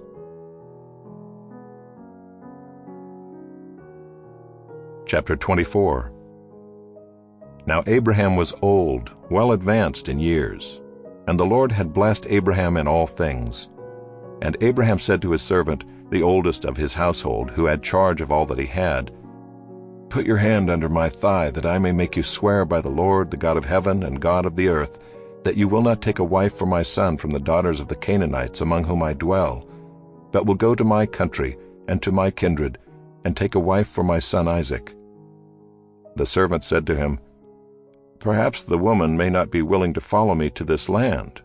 Must I then take your son back to the land from which you came?" Abraham said to him, "See to it that you do not take my son back there. The Lord, the God of heaven, who took me from my father's house and from the land of my kindred, and who spoke to me and swore to me, 'To your offspring I will give this land,' he will send his angel before you, and you shall take a wife for my son from there. But if the woman is not willing to follow you, then you will be free from this oath of mine. Only you must not take my son back there." So the servant put his hand under the thigh of Abraham his master, and swore to him concerning this matter. Then the servant took 10 of his master's camels and departed, taking all sorts of choice gifts from his master, and he arose and went to Mesopotamia, to the city of Nahor. And he made the camels kneel down outside the city by the well of water at the time of evening, the time when women go out to draw water. And he said, "O Lord, God of my master Abraham, please grant me success today, and show steadfast love to my master Abraham. Behold, I am standing by the spring of water, and the daughters of the men of the city are coming out to draw water. Let the young woman to whom I shall say, 'Please let down your jar that I may drink,' and who shall say, 'Drink, and I will water your camels,' let her be the one whom you have appointed for your servant Isaac. By this I shall know that you have shown steadfast love to my master." Before he had finished speaking, behold, Rebekah, who was born to Bethuel the son of Milcah, the wife of Nahor, Abraham's brother, came out with her water jar on her shoulder. The young woman was very attractive in appearance, a maiden whom no man had known. She went down to the spring and filled her jar and came up. Then the servant ran to meet her and said, "Please give me a little water to drink from your jar." She said, "Drink, my lord." And she quickly let down her jar upon her hand and gave him a drink. When she had finished giving him a drink, she said, "I will draw water for your camels also until they have finished drinking." So she quickly emptied her jar into the trough and ran again to the well to draw water, and she drew for all his camels. The man gazed at her in silence to learn whether the Lord had prospered his journey or not. When the camels had finished drinking, the man took a gold ring weighing a half shekel and 2 bracelets for her arms weighing 10 gold shekels, and said, "Please tell me whose daughter you are. Is there room in your father's house for us to spend the night?" She said to him, "I am the daughter of Bethuel the son of Milcah, whom she bore to Nahor." She added, "We have plenty of both straw and fodder, and room to spend the night." The man bowed his head and worshipped the Lord, and said, "Blessed be the Lord, the God of my master Abraham, who has not forsaken his steadfast love and his faithfulness toward my master. As for me, the Lord has led me in the way to the house of my master's kinsman." Then the young woman ran and told her mother's household about these things. Rebekah had a brother whose name was Laban. Laban ran out toward the man to the spring. As soon as he saw the ring and the bracelets on his sister's arms, and heard the words of Rebekah his sister, "Thus the man spoke to me," he went to the man, and behold, he was standing by the camels at the spring. He said, "Come in, O blessed of the Lord. Why do you stand outside? For I have prepared the house and a place for the camels." So the man came to the house and unharnessed the camels, and gave straw and fodder to the camels, and there was water to wash his feet and the feet of the men who were with him. Then food was set before him to eat, but he said, "I will not eat until I have said what I have to say." He said, "Speak on." So he said, "I am Abraham's servant. The Lord has greatly blessed my master, and he has become great. He has given him flocks and herds, silver and gold, male servants and female servants, camels and donkeys. And Sarah, my master's wife, bore a son to my master when she was old, and to him he has given all that he has. My master made me swear, saying, You shall not take a wife for my son from the daughters of the Canaanites in whose land I dwell, but you shall go to my father's house and to my clan, and take a wife for my son. I said to my master, Perhaps the woman will not follow me. But he said to me, The Lord before whom I have walked will send his angel with you and prosper your way. You shall take a wife for my son from my clan and from my father's house. Then you will be free from my oath when you come to my clan. And if they will not give her to you, you will be free from my oath. I came today to the spring and said, O Lord, the God of my master Abraham, if now you are prospering the way that I go, behold, I am standing by the spring of water. Let the virgin who comes out to draw water, to whom I shall say, Please give me a little water from your jar to drink, and who will say to me, Drink, and I will draw for your camels also, let her be the woman whom the Lord has appointed for my master's son. Before I had finished speaking in my heart, behold, Rebekah came out with her water jar on her shoulder, and she went down to the spring and drew water. I said to her, Please let me drink. She quickly let down her jar from her shoulder and said, Drink, and I will give your camels drink also. So I drank, and she gave the camels drink also. Then I asked her, Whose daughter are you? She said, The daughter of Bethuel, Nahor's son, whom Milcah bore to him. So I put the ring on her nose and the bracelets on her arms. Then I bowed my head and worshipped the Lord, and blessed the Lord, the God of my master Abraham, who had led me by the right way to take the daughter of my master's kinsman for his son. Now then, if you are going to show steadfast love and faithfulness to my master, tell me, and if not, tell me, that I may turn to the right hand or to the left. Then Laban and Bethuel answered and said, The thing has come from the Lord. We cannot speak to you bad or good. Behold, Rebekah is before you. Take her and go, and let her be the wife of your master's son, as the Lord has spoken. When Abraham's servant heard their words, he bowed himself to the earth before the Lord. And the servant brought out jewelry of silver and of gold and garments and gave them to Rebekah. He also gave to her brother and to her mother costly ornaments. And he and the men who were with him ate and drank, and they spent the night there. When they arose in the morning, he said, Send me away to my master. Her brother and her mother said, Let the young woman remain with us a while, at least 10 days. After that she may go. But he said to them, Do not delay me, since the Lord has prospered my way. Send me away, that I may go to my master. They said, Let us call the young woman and ask her. And they called Rebekah and said to her, Will you go with this man? She said, I will go. So they sent away Rebekah their sister and her nurse, and Abraham's servant and his men. And they blessed Rebekah and said to her, Our sister, may you become thousands of 10,000s, and may your offspring possess the gate of those who hate him. Then Rebekah and her young women arose and rode on the camels and followed the man. Thus the servant took Rebekah and went his way. Now Isaac had returned from Beer-lahai-roi and was dwelling in the Negeb. And Isaac went out to meditate in the field toward evening. And he lifted up his eyes and saw, and behold, there were camels coming. And Rebekah lifted up her eyes, and when she saw Isaac, she dismounted from the camel and said to the servant, Who is that man walking in the field to meet us? The servant said, It is my master. So she took her veil and covered herself. And the servant told Isaac all the things that he had done. Then Isaac brought her into the tent of Sarah his mother, and took Rebekah, and she became his wife, and he loved her. So Isaac was comforted after his mother's death.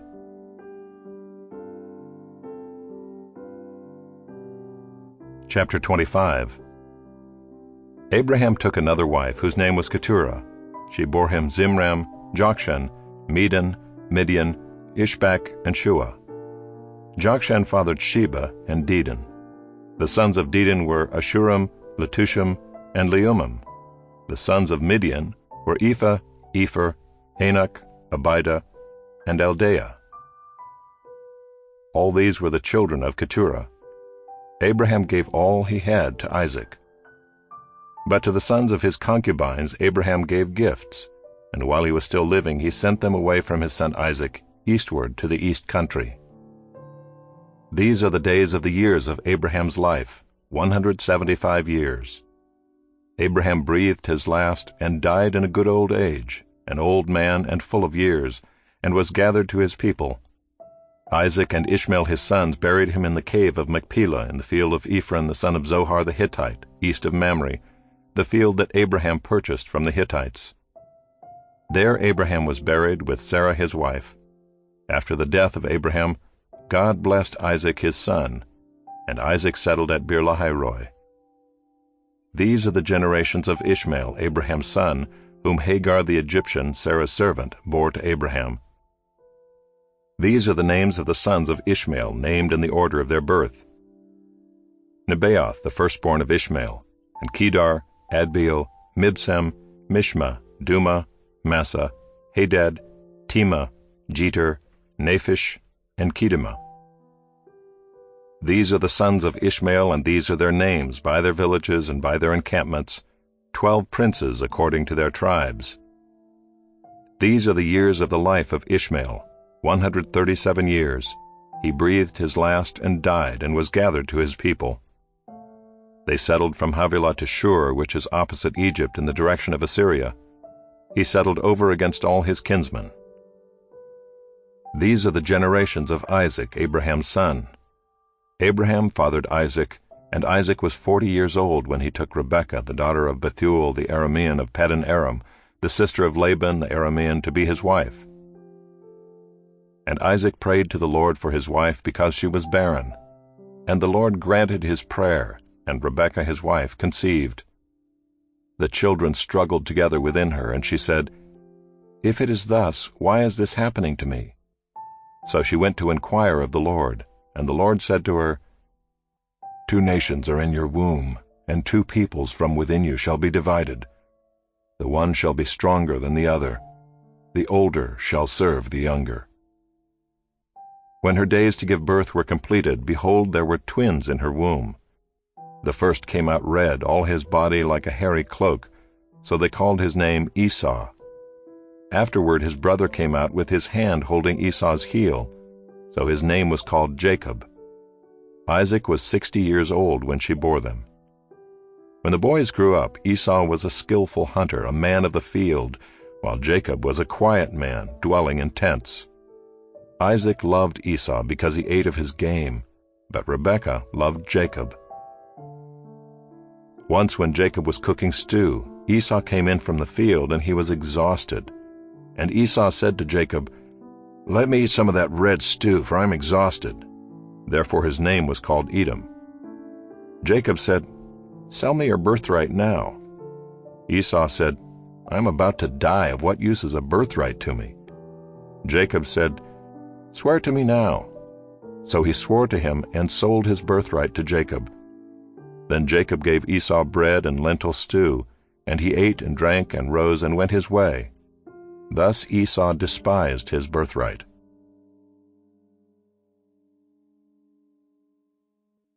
Chapter 26. Now there was a famine in the land, besides the former famine that was in the days of Abraham. And Isaac went to Gerar, to Abimelech king of the Philistines.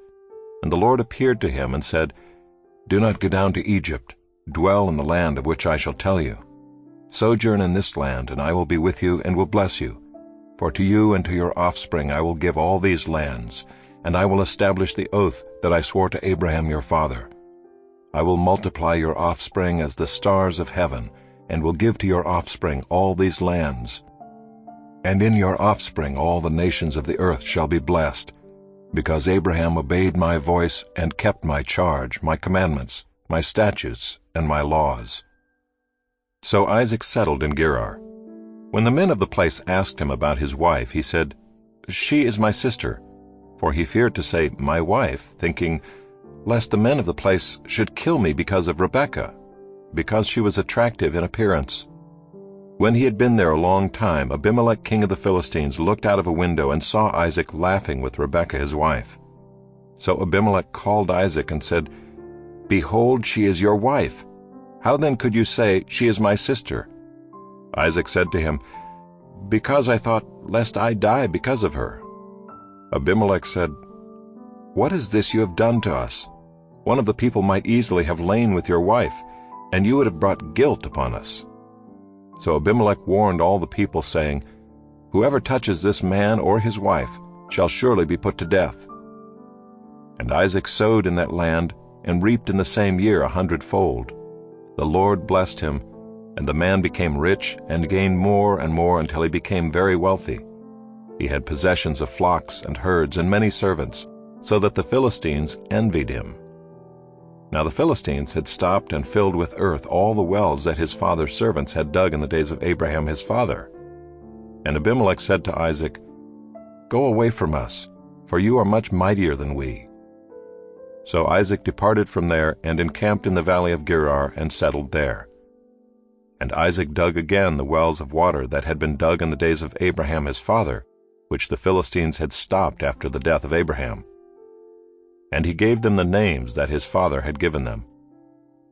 But when Isaac's servants dug in the valley and found there a well of spring water, the herdsmen of Gerar quarreled with Isaac's herdsmen, saying, "The water is ours." So he called the name of the well Esek, because they contended with him. Then they dug another well, and they quarreled over that also. So he called its name Sitnah. And he moved from there and dug another well, and they did not quarrel over it. So he called its name Rehoboth, saying, "For now the Lord has made room for us, and we shall be fruitful in the land." From there he went up to Beersheba, and the Lord appeared to him the same night and said, "I am the God of Abraham your father. Fear not, for I am with you and will bless you, and multiply your offspring for my servant Abraham's sake." So he built an altar there and called upon the name of the Lord, and pitched his tent there. And there Isaac's servants dug a well. When Abimelech went to him from Gerar with Ahuzzath his adviser and Phicol the commander of his army, Isaac said to them, "Why have you come to me, seeing that you hate me and have sent me away from you?" They said, "We see plainly that the Lord has been with you. So we said, Let there be a sworn pact between us, between you and us, and let us make a covenant with you, that you will do us no harm, just as we have not touched you and have done to you nothing but good, and have sent you away in peace. You are now the blessed of the Lord." So he made them a feast, and they ate and drank. In the morning they rose early and exchanged oaths. And Isaac sent them on their way, and they departed from him in peace. That same day Isaac's servants came and told him about the well that they had dug, and said to him, "We have found water." He called it Shibah. Therefore the name of the city is Beersheba to this day.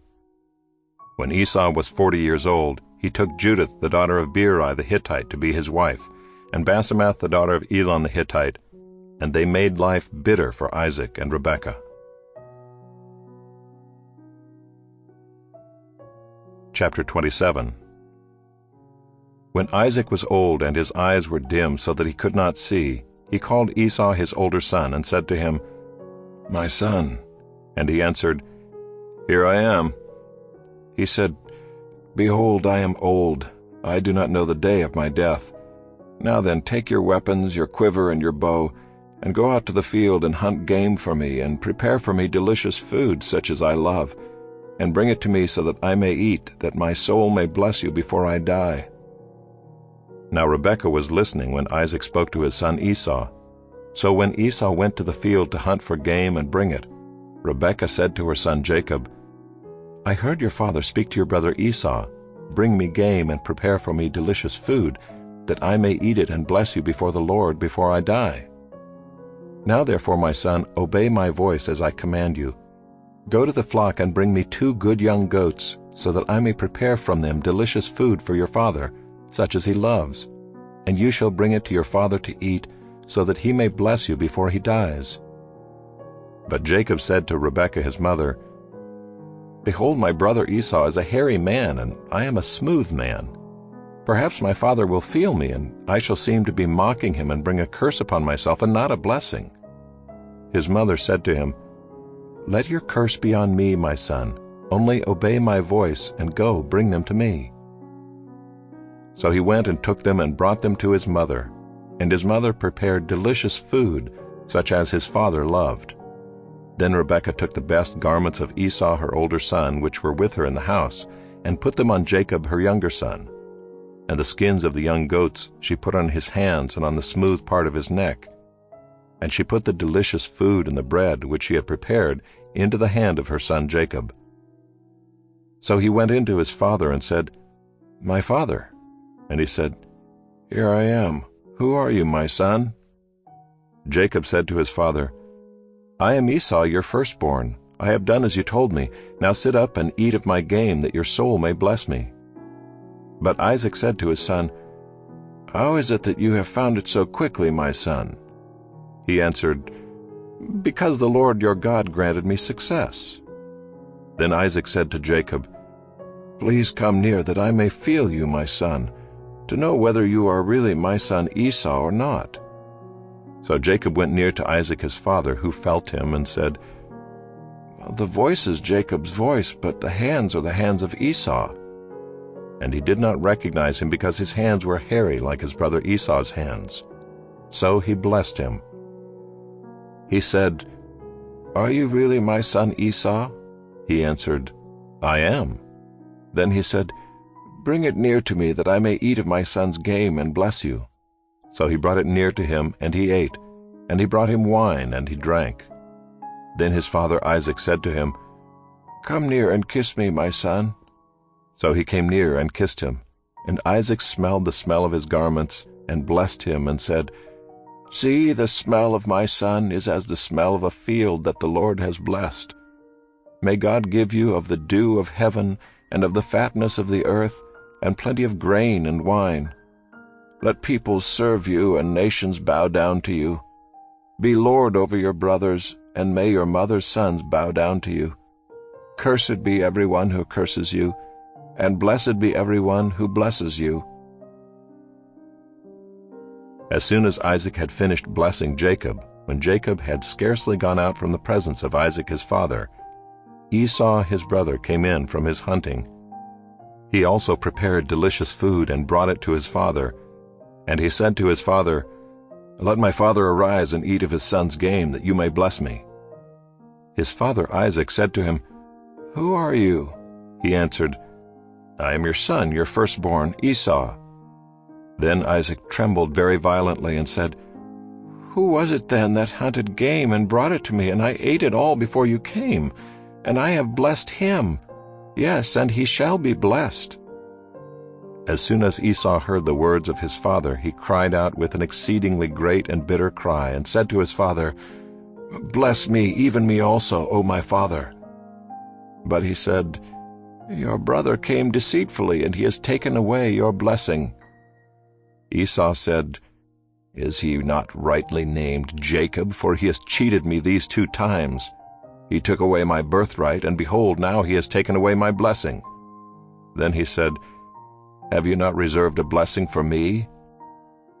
Isaac answered and said to Esau, "Behold, I have made him lord over you, and all his brothers I have given to him for servants, and with grain and wine I have sustained him. What then can I do for you, my son?" Esau said to his father, "Have you but one blessing, my father? Bless me, even me also, O my father." And Esau lifted up his voice and wept.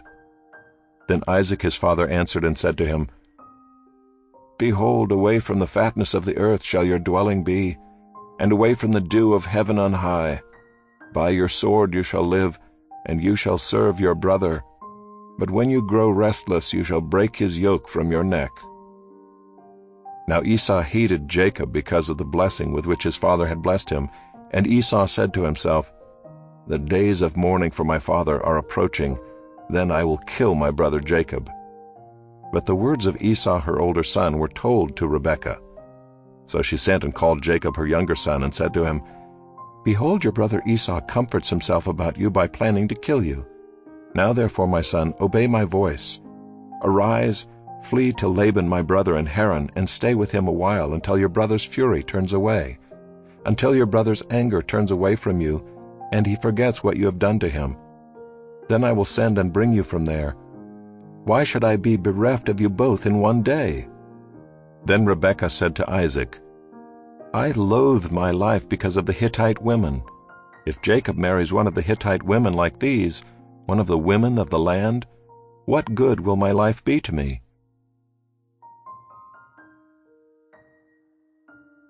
Chapter 28.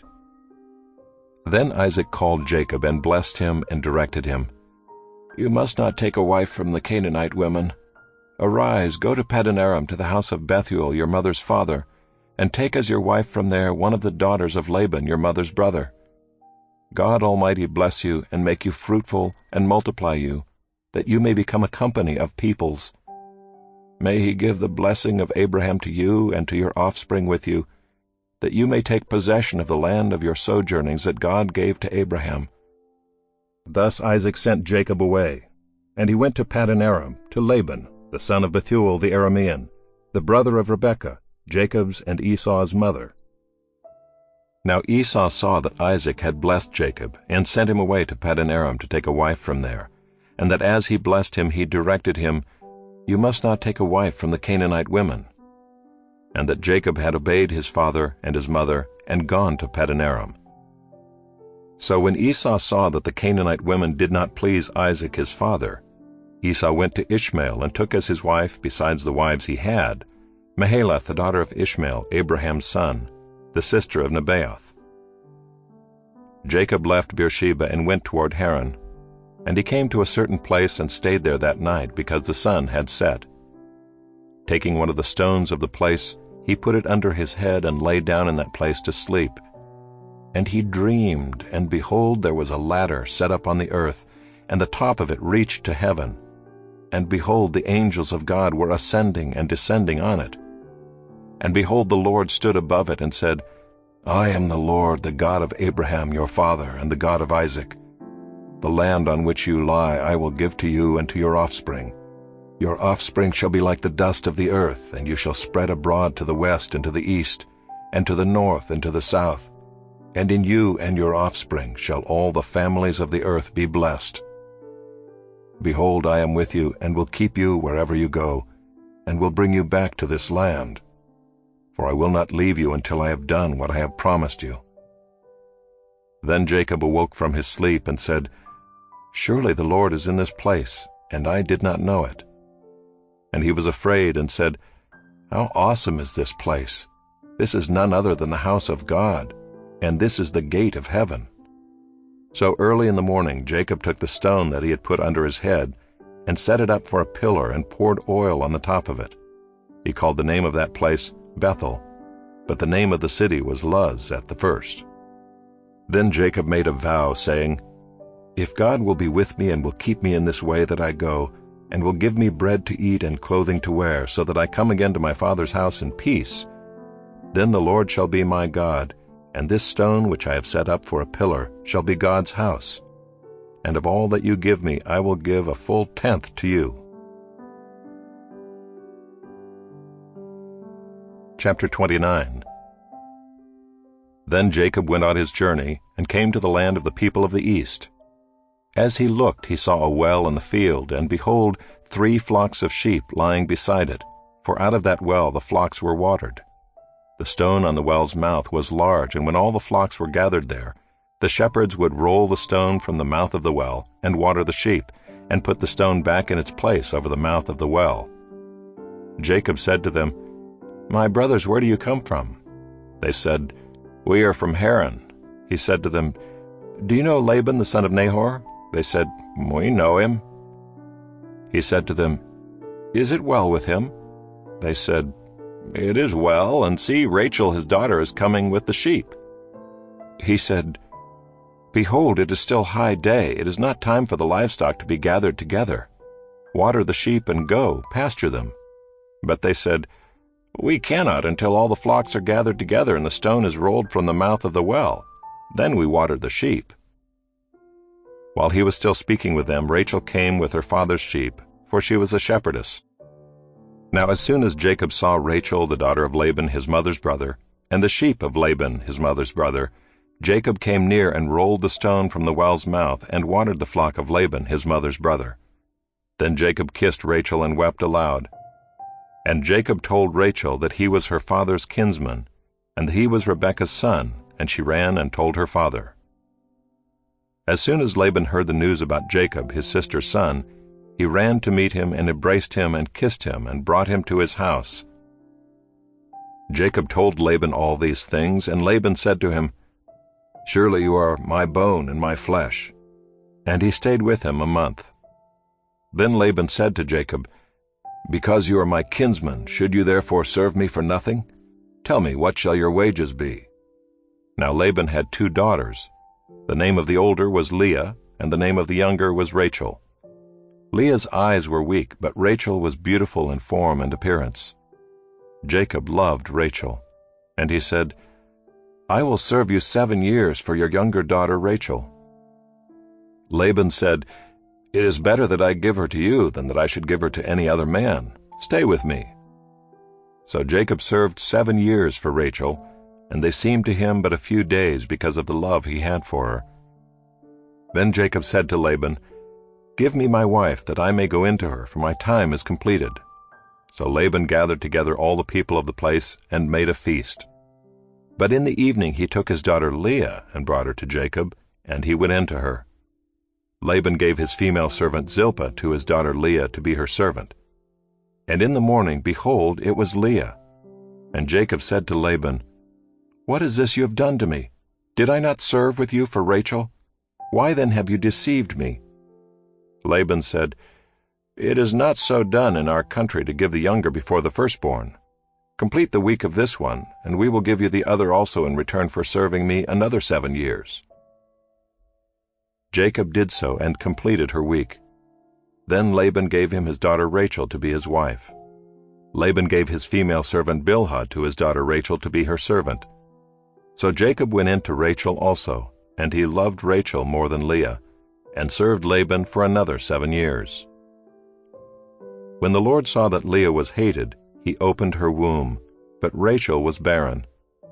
And Leah conceived and bore a son, and she called his name Reuben, for she said, "Because the Lord has looked upon my affliction, for now my husband will love me." She conceived again and bore a son, and said, "Because the Lord has heard that I am hated, he has given me this son also." And she called his name Simeon. Again she conceived and bore a son, and said, "Now this time my husband will be attached to me, because I have borne him 3 sons.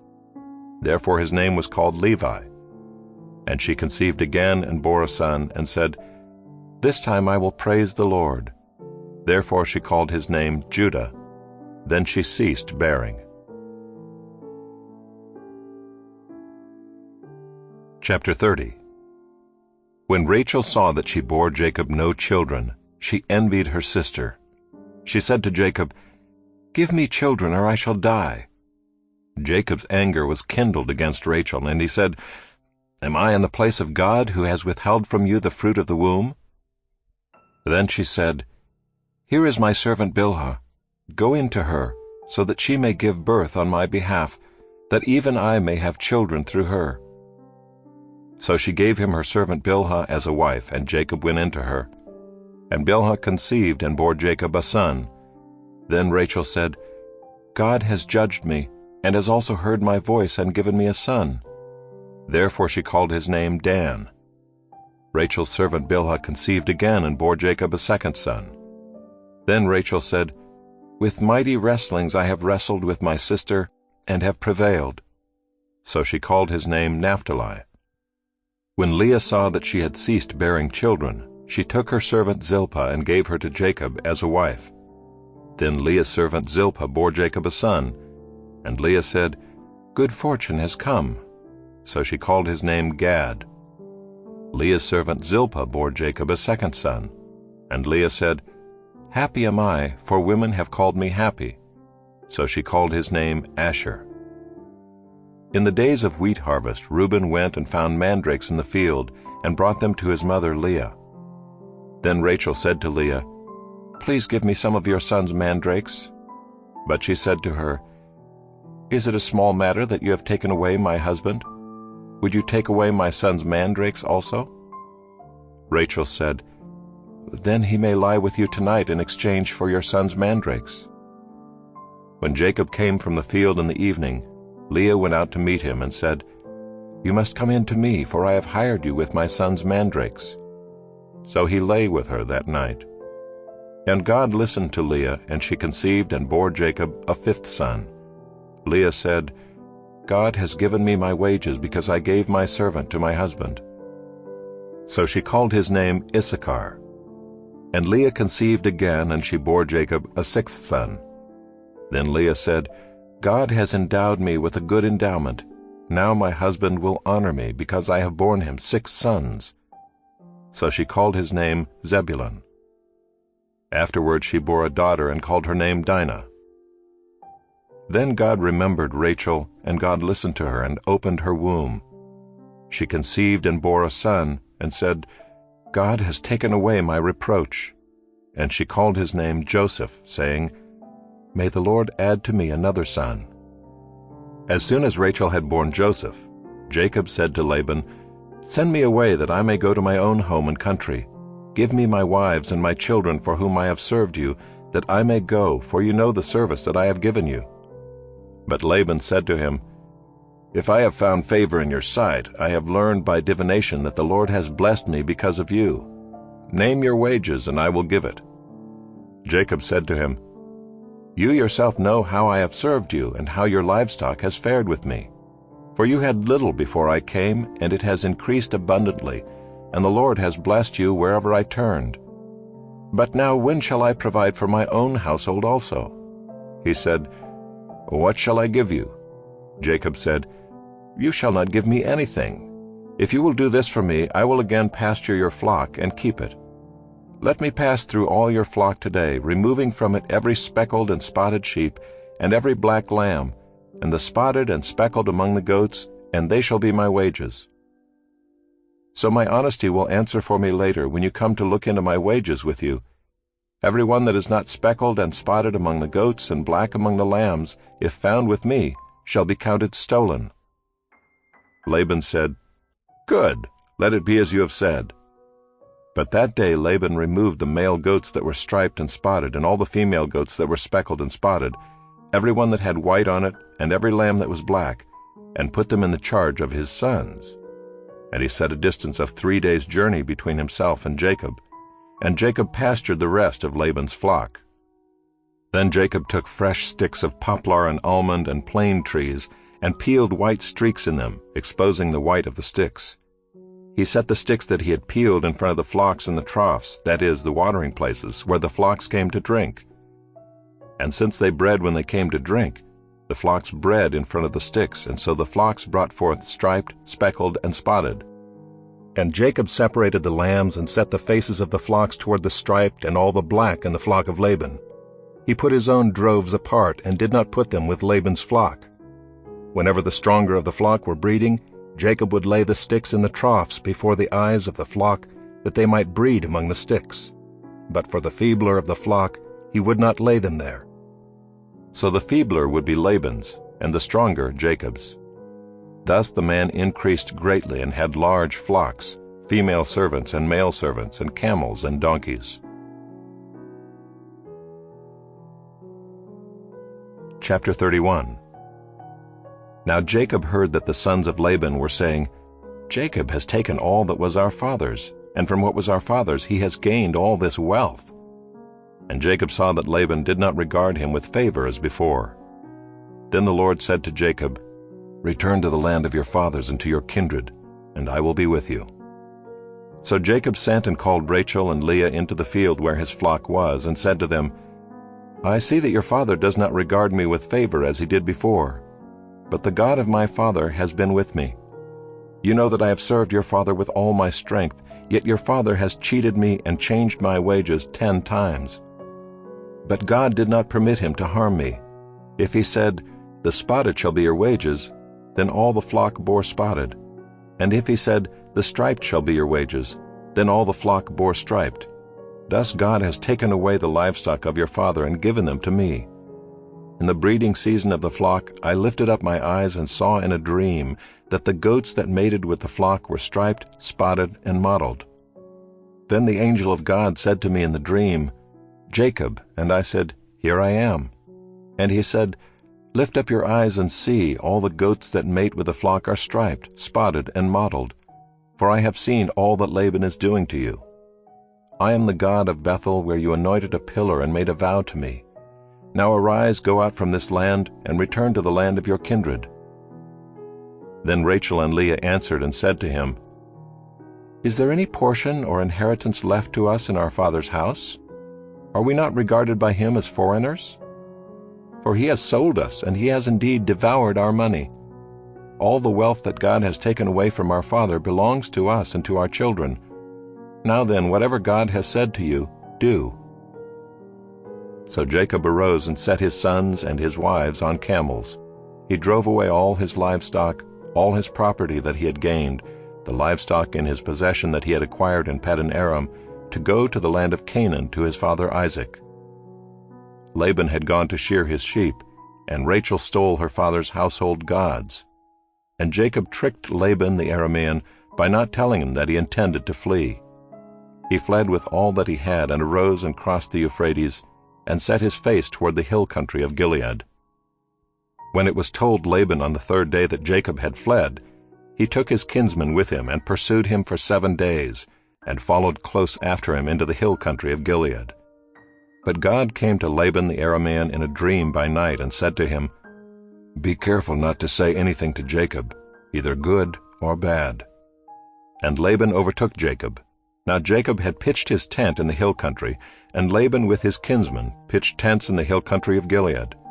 And Laban said to Jacob, "What have you done, that you have tricked me and driven away my daughters like captives of the sword?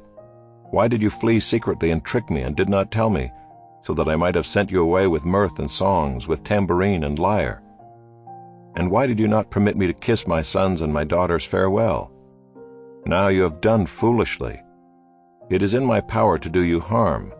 But the God of your father spoke to me last night, saying, 'Be careful not to say anything to Jacob, either good or bad.'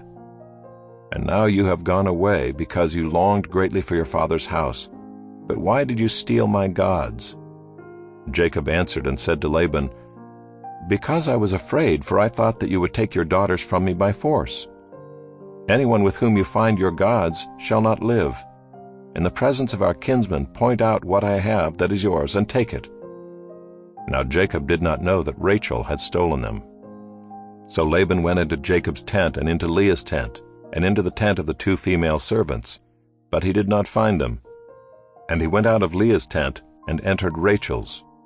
Now Rachel had taken the household gods, and put them in the camel's saddle, and sat on them. Laban felt all about the tent, but did not find them.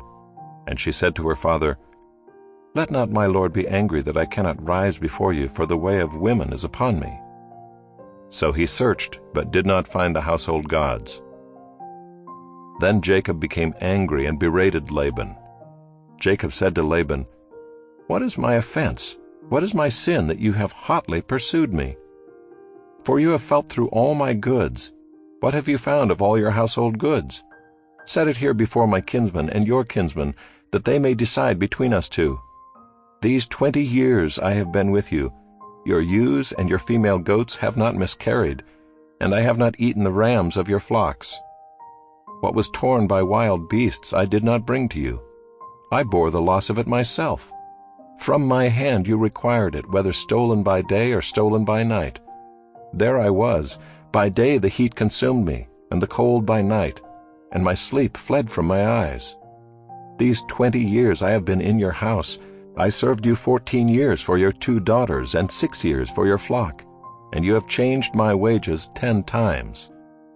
If the God of my father, the God of Abraham, and the fear of Isaac had not been on my side, surely now you would have sent me away empty-handed.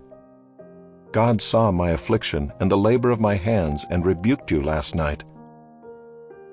Then Laban answered and said to Jacob, "The daughters are my daughters, the children are my children, the flocks are my flocks, and all that you see is mine.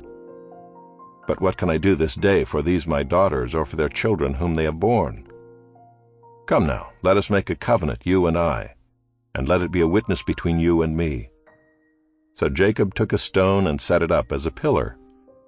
And Jacob said to his kinsmen, "Gather stones." And they took stones and made a heap, and they ate there by the heap. Laban called it Jegar-sahadutha, but Jacob called it Gilead.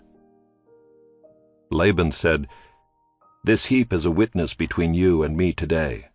Therefore he named it Gilead and Mizpah, for he said, "The Lord watch between you and me when we are out of one another's sight. If you oppress my daughters, or if you take wives besides my daughters, although no one is with us, see, God is witness between you and me." Then Laban said to Jacob, "See this heap and the pillar which I have set between you and me. This heap is a witness, and the pillar is a witness, that I will not pass over this heap to you, and you will not pass over this heap and this pillar to me to do harm. The God of Abraham and the God of Nahor, the God of their father, judge between us." So Jacob swore by the fear of his father Isaac, and Jacob offered a sacrifice in the hill country and called his kinsmen to eat bread. They ate bread and spent the night in the hill country. Early in the morning Laban arose and kissed his grandchildren and his daughters and blessed them. Then Laban departed and returned home.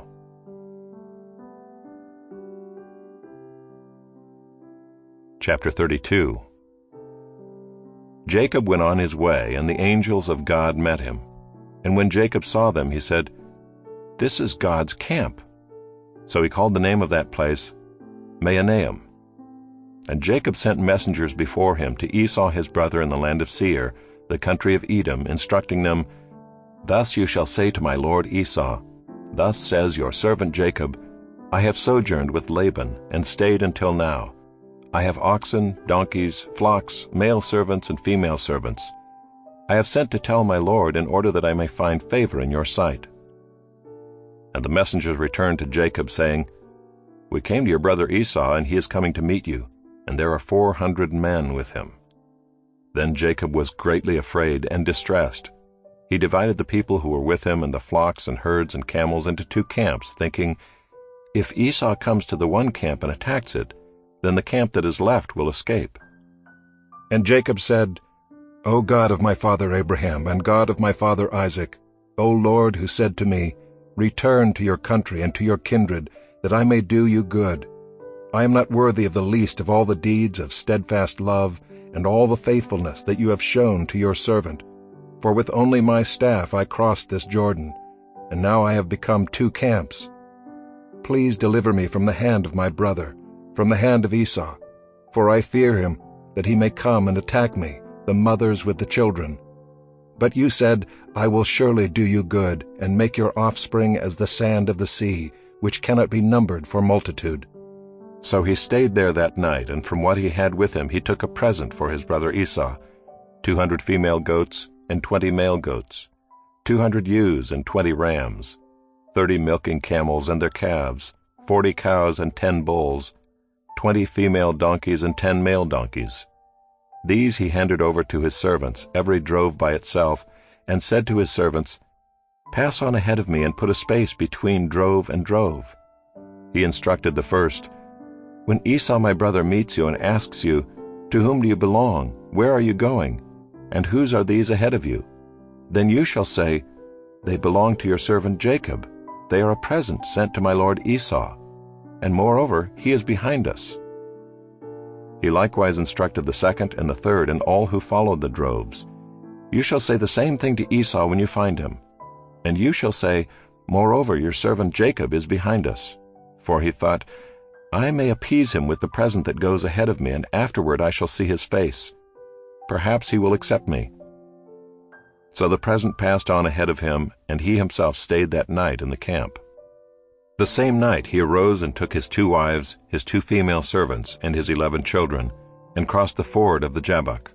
He took them and sent them across the stream, and everything else that he had, and Jacob was left alone. And a man wrestled with him until the breaking of the day. When the man saw that he did not prevail against Jacob, he touched his hip socket, and Jacob's hip was put out of joint as he wrestled with him. Then he said, "Let me go, for the day has broken." But Jacob said, "I will not let you go unless you bless me."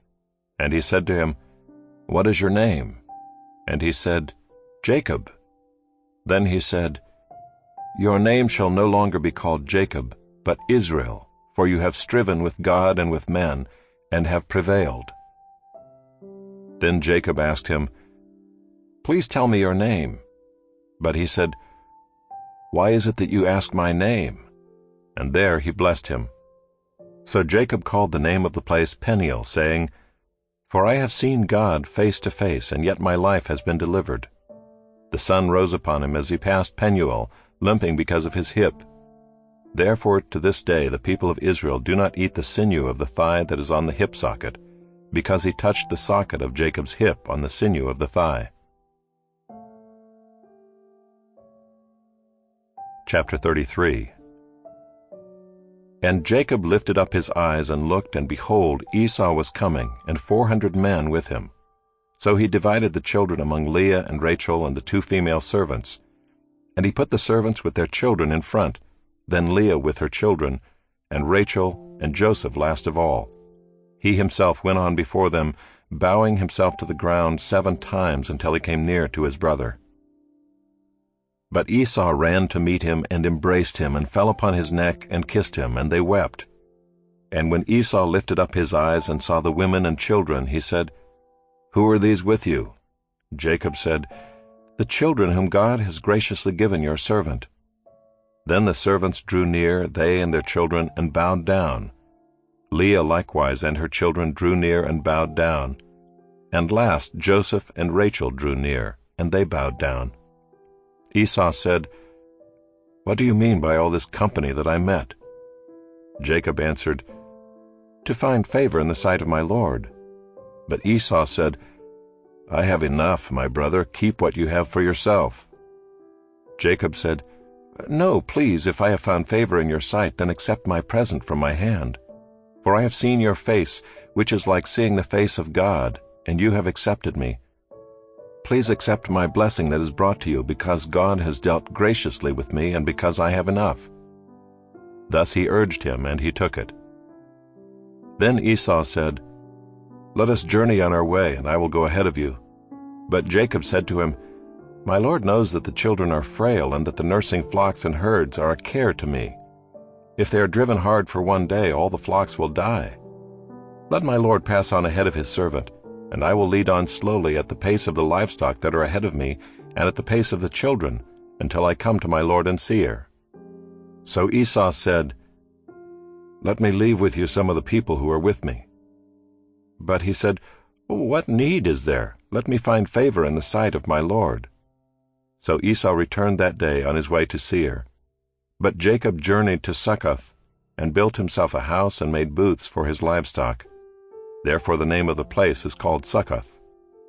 And Jacob came safely to the land of Shechem, which is in the land of Canaan, on his way to Paddan-aram, and he camped before the city. And from the sons of Hamor, Shechem's father, he bought for 100 pieces of money the piece of land on which he had pitched his tent. There he erected an altar and called it El Elohe Israel.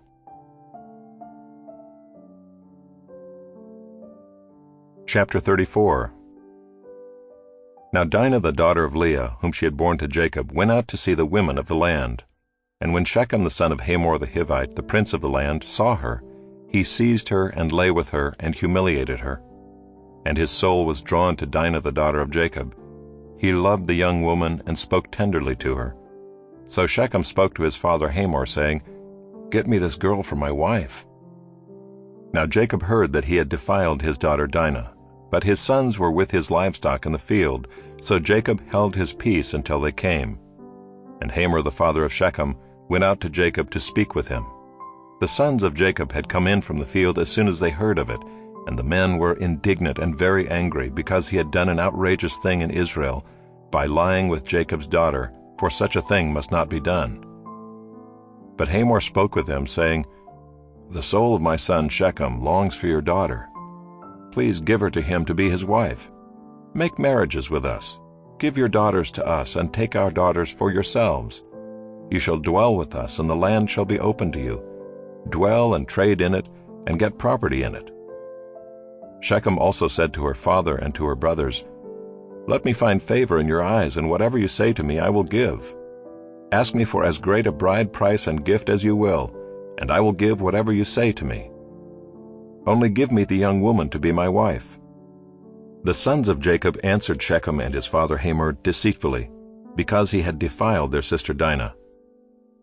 They said to them, "We cannot do this thing to give our sister to one who is uncircumcised, for that would be a disgrace to us.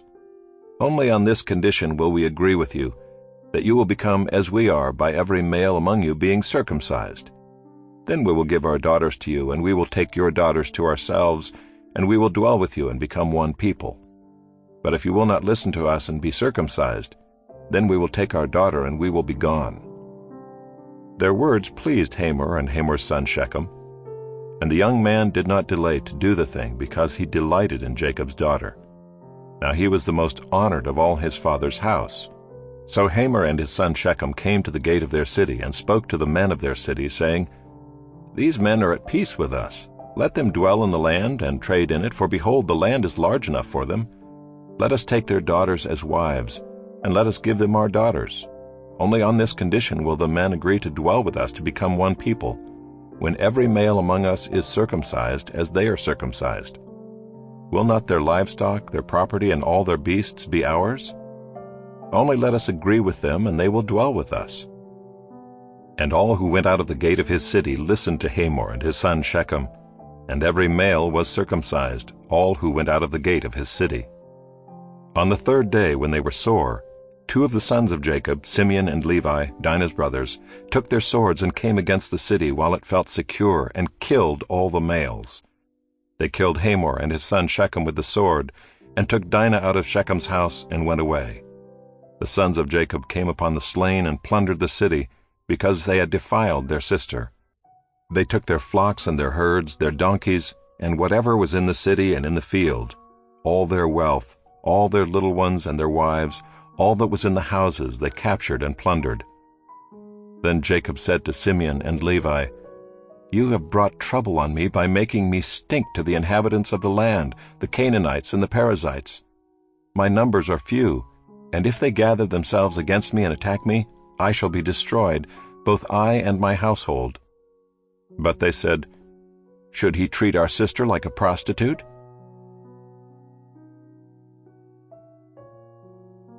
Chapter 35. God said to Jacob, "Arise, go up to Bethel and dwell there. Make an altar there to the God who appeared to you when you fled from your brother Esau." So Jacob said to his household and to all who were with him, "Put away the foreign gods that are among you, and purify yourselves, and change your garments. Then let us arise and go up to Bethel, so that I may make there an altar to the God who answers me in the day of my distress, and has been with me wherever I have gone." So they gave to Jacob all the foreign gods that they had, and the rings that were in their ears. Jacob hid them under the terebinth tree that was near Shechem. And as they journeyed, a terror from God fell upon the cities that were around them, so that they did not pursue the sons of Jacob. And Jacob came to Luz, that is Bethel, which is in the land of Canaan, he and all the people who were with him, and there he built an altar and called the place El-Bethel, because there God had revealed himself to him when he fled from his brother. And Deborah, Rebekah's nurse, died, and she was buried under an oak below Bethel. So he called its name Allon-Bacuth. God appeared to Jacob again when he came to Paddan Aram, and blessed him. And God said to him, "Your name is Jacob. No longer shall your name be called Jacob, but Israel shall be your name." So he called his name Israel. And God said to him, "I am God Almighty. Be fruitful and multiply. A nation and a company of nations shall come from you, and kings shall come from your own body. The land that I gave to Abraham and Isaac I will give to you, and I will give the land to your offspring after you." Then God went up from him in the place where he had spoken with him. And Jacob set up a pillar in the place where he had spoken with him, a pillar of stone. He poured out a drink offering on it, and poured oil on it. So Jacob called the name of the place where God had spoken with him Bethel. Then they journeyed from Bethel. When they were still some distance from Ephrath, Rachel went into labor, and she had hard labor. And when her labor was at its hardest, the midwife said to her, "Do not fear, for you have another son." And as her soul was departing, for she was dying. She called his name Ben-Oni, but his father called him Benjamin.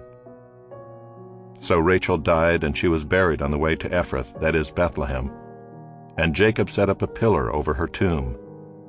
It is the pillar of Rachel's tomb, which is there to this day. Israel journeyed on and pitched his tent beyond the tower of Eder. While Israel lived in that land, Reuben went and lay with Bilhah, his father's concubine, and Israel heard of it. Now the sons of Jacob were 12. The sons of Leah, Reuben, Jacob's firstborn, Simeon, Levi, Judah, Issachar, and Zebulun. The sons of Rachel, Joseph and Benjamin. The sons of Bilhah, Rachel's servant, Dan and Naphtali. The sons of Zilpah, Leah's servant, Gad and Asher. These were the sons of Jacob who were born to him in Paddan-aram. And Jacob came to his father Isaac at Mamre, or Kiriath Arba, that is Hebron, where Abraham and Isaac had sojourned. Now the days of Isaac were 180 years, and Isaac breathed his last, and he died and was gathered to his people, old and full of days.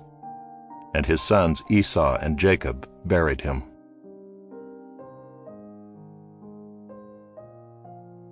Chapter 36. These are the generations of Esau, that is, Edom. Esau took his wives from the Canaanites: Ida the daughter of Elon the Hittite, Aholibamah the daughter of Anah the daughter of Zibeon the Hivite, and Basemath, Ishmael's daughter, the sister of Nebaioth. And Ida bore to Esau Eliphaz.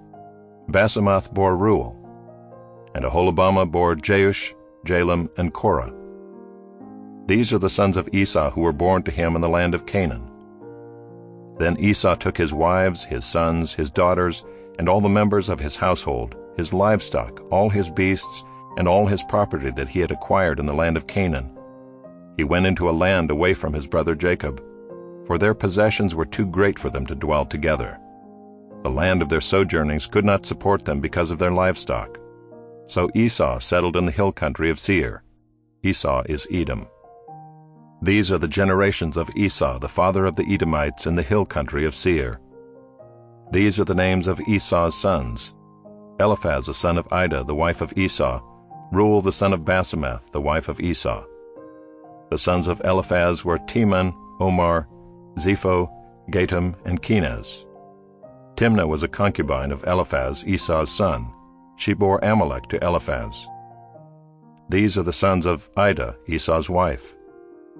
These are the sons of Reuel: Nahath, Zerah, Shammah, and Mizah. These are the sons of Basemath, Esau's wife. These are the sons of Aholibamah, the daughter of Anah, the daughter of Zibeon, Esau's wife. She bore to Esau Jeush, Jalam, and Korah. These are the chiefs of the sons of Esau, the sons of Eliphaz the firstborn of Esau, the chiefs: Teman, Omar, Zepho, Kenaz, Korah, Gatam, and Amalek. These are the chiefs of Eliphaz in the land of Edom. These are the sons of Ida. These are the sons of Reuel, Esau's son, the chiefs Nahath, Zerah, Shammah, and Mizah. These are the chiefs of Reuel in the land of Edom. These are the sons of Basemath, Esau's wife. These are the sons of Aholibamah, Esau's wife, the chiefs Jeush, Jalam, and Korah. These are the chiefs born of Aholibamah, the daughter of Anah, Esau's wife. These are the sons of Esau, that is Edom, and these are their chiefs. These are the sons of Seir the Horite, the inhabitants of the land: Lotan, Shobal, Zibeon, Anah, Dishan, Ezer, and Dishan. These are the chiefs of the Horites, the sons of Seir in the land of Edom. The sons of Lotan were Hori and Hemam, and Lotan's sister was Timnah. These are the sons of Shobal: Alvan, Manahath, Ebal, Shepho, and Onam. These are the sons of Zibeon: Aiah and Anah. He is the Anah who found the hot springs in the wilderness, as he pastured the donkeys of Zibeon his father. These are the children of Anah: Dishan and Aholibamah the daughter of Anah. These are the sons of Dishan: Himdan, Eshban, Ithran, and Kiran.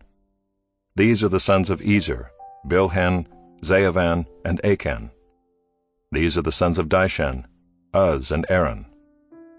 These are the chiefs of the Horites, the chiefs Lotan, Shobal, Zibeon, Anah, Dishan, Ezer, and Dishan. These are the chiefs of the Horites, chief by chief in the land of Seir. These are the kings who reigned in the land of Edom before any king reigned over the Israelites. Bela the son of Beor reigned in Edom, the name of his city being Dinhabah. Bela died, and Jobab the son of Zerah of Bozrah reigned in his place. Jobab died, and Husham of the land of the Temanites reigned in his place. Husham died, and Hadad the son of Bedad, who defeated Midian in the country of Moab, reigned in his place, the name of his city being Avith. Hadad died, and Samlah of Masrekah reigned in his place. Samlah died, and Shaul of Rehoboth on the Euphrates reigned in his place. Shaul died, and Baal-Hanan the son of Achbor reigned in his place. Baal-Hanan the son of Achbor died, and Hadar reigned in his place, the name of his city being Pau. His wife's name was Mehetabel, the daughter of Matred, daughter of Mezahab.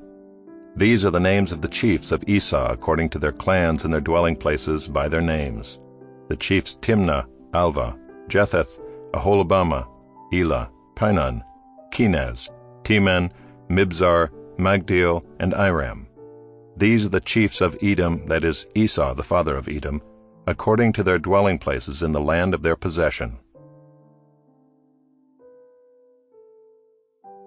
Chapter 37. Jacob lived in the land of his father's sojournings in the land of Canaan. These are the generations of Jacob. Joseph, being 17 years old, was pasturing the flock with his brothers. He was a boy with the sons of Bilhah and Zilpah, his father's wives. And Joseph brought a bad report of them to their father. Now Israel loved Joseph more than any other of his sons, because he was the son of his old age. And he made him a robe of many colors. But when his brothers saw that their father loved him more than all his brothers, they hated him and could not speak peacefully to him. Now Joseph had a dream, and when he told it to his brothers, they hated him even more. He said to them, "Hear this dream that I have dreamed. Behold, we were binding sheaves in the field, and behold, my sheaf arose and stood upright. And behold, your sheaves gathered around it and bowed down to my sheaf." His brothers said to him, "Are you indeed to reign over us? Or are you indeed to rule over us?" So they hated him even more for his dreams and for his words. Then he dreamed another dream and told it to his brothers and said, "Behold, I have dreamed another dream. Behold, the sun, the moon, and 11 stars were bowing down to me." But when he told it to his father and to his brothers, his father rebuked him and said to him, "What is this dream that you have dreamed? Shall I and your mother and your brothers indeed come to bow ourselves to the ground before you?" And his brothers were jealous of him, but his father kept the saying in mind. Now his brothers went to pasture their father's flock near Shechem, and Israel said to Joseph, "Are not your brothers pasturing the flock at Shechem? Come, I will send you to them." And he said to him, "Here I am." So he said to him, "Go now, see if it is well with your brothers and with the flock, and bring me word." So he sent him from the valley of Hebron, and he came to Shechem. And a man found him wandering in the fields, and the man asked him, "What are you seeking?" "I am seeking my brothers," he said. "Tell me, please, where they are pasturing the flock." And the man said, "They have gone away, for I heard them say, 'Let us go to Dothan.'" So Joseph went after his brothers and found them at Dothan. They saw him from afar, and before he came near to them, they conspired against him to kill him. They said to one another, "Here comes this dreamer. Come now, let us kill him and throw him into one of the pits. Then we will say that a fierce animal has devoured him, and we will see what will become of his dreams." But when Reuben heard it, he rescued him out of their hands, saying, "Let us not take his life." And Reuben said to them, "Shed no blood. Throw him into this pit here in the wilderness, but do not lay a hand on him," that he might rescue him out of their hand to restore him to his father. So when Joseph came to his brothers, they stripped him of his robe, the robe of many colors that he wore, and they took him and threw him into a pit. The pit was empty, there was no water in it. Then they sat down to eat. And looking up, they saw a caravan of Ishmaelites coming from Gilead with their camels bearing gum, balm, and myrrh on their way to carry it down to Egypt. Then Judah said to his brothers, "What profit is it if we kill our brother and conceal his blood? Come, let us sell him to the Ishmaelites, and let not our hand be upon him, for he is our brother, our own flesh." And his brothers listened to him. Then Midianite traders passed by, and they drew Joseph up and lifted him out of the pit, and sold him to the Ishmaelites for 20 shekels of silver. They took Joseph to Egypt. When Reuben returned to the pit and saw that Joseph was not in the pit, he tore his clothes and returned to his brothers and said, "The boy is gone, and where shall I go?" Then they took Joseph's robe and slaughtered a goat and dipped the robe in the blood. And they sent the robe of many colors and brought it to their father and said, "This we have found. Please identify whether it is your son's robe or not." And he identified it and said, "It is my son's robe. A fierce animal has devoured him. Joseph is without doubt torn to pieces." Then Jacob tore his garments and put sackcloth on his loins and mourned for his son many days.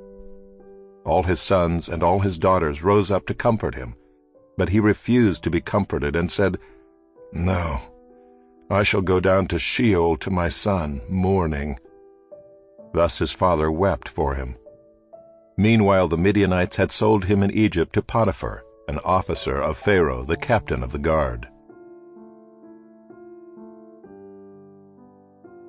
Chapter 38. It happened at that time that Judah went down from his brothers and turned aside to a certain Adullamite, whose name was Hira. There Judah saw the daughter of a certain Canaanite whose name was Shua. He took her and went into her, and she conceived and bore a son, and he called his name She conceived again and bore a son, and she called his name Onan. Yet again she bore a son, and she called his name Shelah. Judah was in Chezib when she bore him. And Judah took a wife for his firstborn, and her name was Tamar. But Judah's firstborn, was wicked in the sight of the Lord, and the Lord put him to death. Then Judah said to Onan, "Go in to your brother's wife and perform the duty of a brother-in-law to her, and raise up offspring for your brother." But Onan knew that the offspring would not be his, so whenever he went in to his brother's wife, he would waste the semen on the ground, so as not to give offspring to his brother.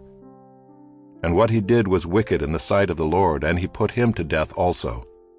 Then Judah said to Tamar his daughter-in-law, "Remain a widow in your father's house, till Shelah my son grows up," for he feared that he would die like his brothers. So Tamar went and remained in her father's house.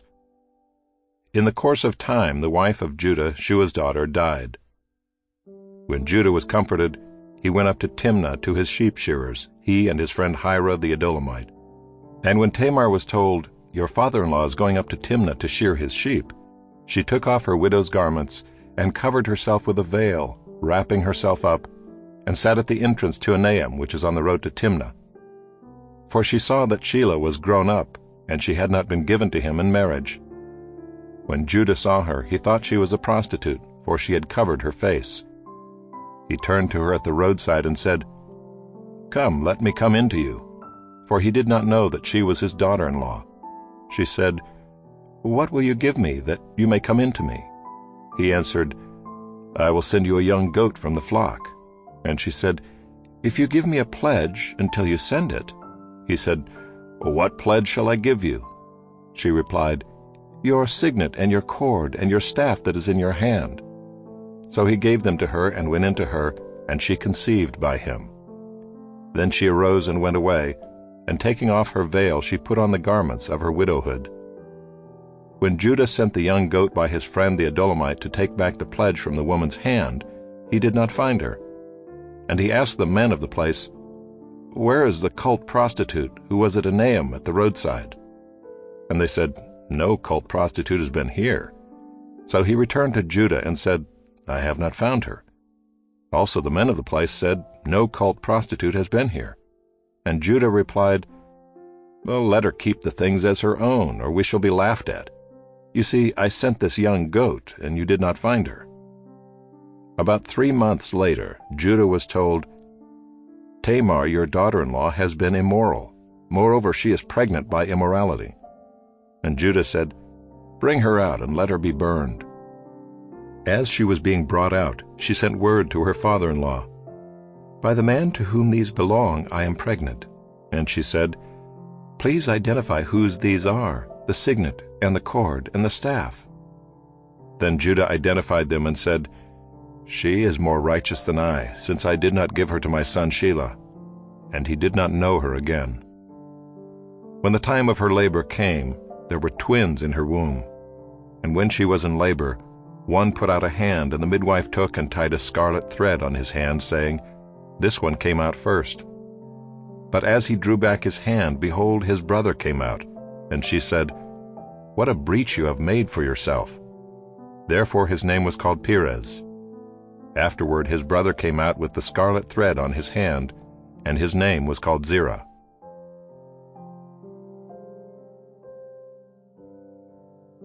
Chapter 39.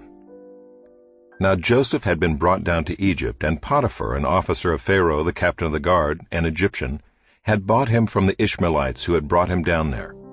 The Lord was with Joseph, and he became a successful man, and he was in the house of his Egyptian master. His master saw that the Lord was with him, and that the Lord caused all that he did to succeed in his hands. So Joseph found favor in his sight and attended him, and he made him overseer of his house, and put him in charge of all that he had. From the time that he made him overseer in his house and over all that he had, the Lord blessed the Egyptian's house for Joseph's sake. The blessing of the Lord was on all that he had, in house and field. So he left all that he had in Joseph's charge, and because of him he had no concern about anything but the food he ate. Now Joseph was handsome in form and appearance. And after a time his master's wife cast her eyes on Joseph and said, "Lie with me." But he refused and said to his master's wife, "Behold, because of me my master has no concern about anything in the house, and he has put everything that he has in my charge. He is not greater in this house than I am, nor has he kept back anything from me except you, because you are his wife. How then can I do this great wickedness and sin against God?" And as she spoke to Joseph day after day, he would not listen to her, to lie beside her, or to be with her. But one day, when he went into the house to do his work, and none of the men of the house was there in the house, she caught him by his garment, saying, "Lie with me." But he left his garment in her hand, and fled and got out of the house. And as soon as she saw that he had left his garment in her hand, and had fled out of the house, she called to the men of her household, and said to them, "See, he has brought among us a Hebrew to laugh at us. He came in to lie with me, and I cried out with a loud voice.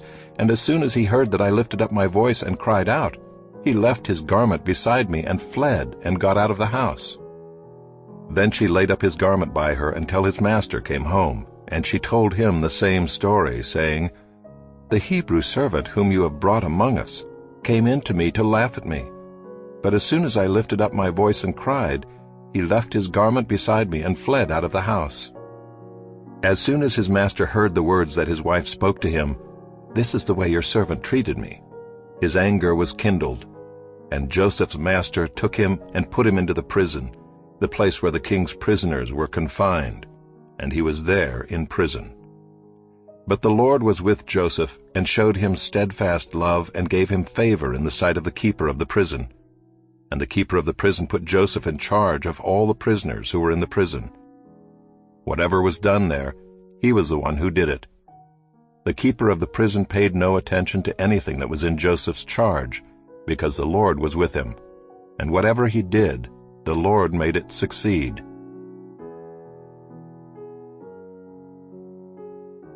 Chapter 40. Sometime after this, the cupbearer of the king of Egypt and his baker committed an offense against their lord the king of Egypt. And Pharaoh was angry with his two officers, the chief cupbearer and the chief baker, and he put them in custody in the house of the captain of the guard, in the prison where Joseph was confined. The captain of the guard appointed Joseph to be with him, and he attended them. They continued for some time in custody. And one night they both dreamed, the cupbearer and the baker of the king of Egypt, who were confined in the prison, each his own dream, and each dream with its own interpretation. When Joseph came to them in the morning, he saw that they were troubled. So he asked Pharaoh's officers who were with him in custody in his master's house, "Why are your faces downcast today?" They said to him, "We have had dreams, and there is no one to interpret them." And Joseph said to them, "Do not interpretations belong to God? Please tell them to me." So the chief cupbearer told his dream to Joseph and said to him, "In my dream there was a vine before me, and on the vine there were 3 branches. As soon as it budded, its blossoms shot forth, and the clusters ripened into grapes. Pharaoh's cup was in my hand, and I took the grapes and pressed them into Pharaoh's cup, and placed the cup in Pharaoh's hand." Then Joseph said to him, "This is its interpretation. The 3 branches are 3 days. In 3 days Pharaoh will lift up your head and restore you to your office, and you shall place Pharaoh's cup in his hand as formerly, when you were his cupbearer. Only remember me when it is well with you, and please do me the kindness to mention me to Pharaoh, and so get me out of this house. For I was indeed stolen out of the land of the Hebrews, and here also I have done nothing, that they should put me into the pit." When the chief baker saw that the interpretation was favorable, he said to Joseph, "I also had a dream. There were 3 cake baskets on my head, and in the uppermost basket there were all sorts of baked food for Pharaoh, but the birds were eating it out of the basket on my head." And Joseph answered and said, "This is its interpretation. The 3 baskets are 3 days. In 3 days Pharaoh will lift up your head from you and hang you on a tree, and the birds will eat the flesh from you." On the 3rd day, which was Pharaoh's birthday, he made a feast for all his servants, and lifted up the head of the chief cupbearer and the head of the chief baker among his servants. He restored the chief cupbearer to his position, and he placed the cup in Pharaoh's hand. But he hanged the chief baker as Joseph had interpreted to them. Yet the chief cupbearer did not remember Joseph, but forgot him.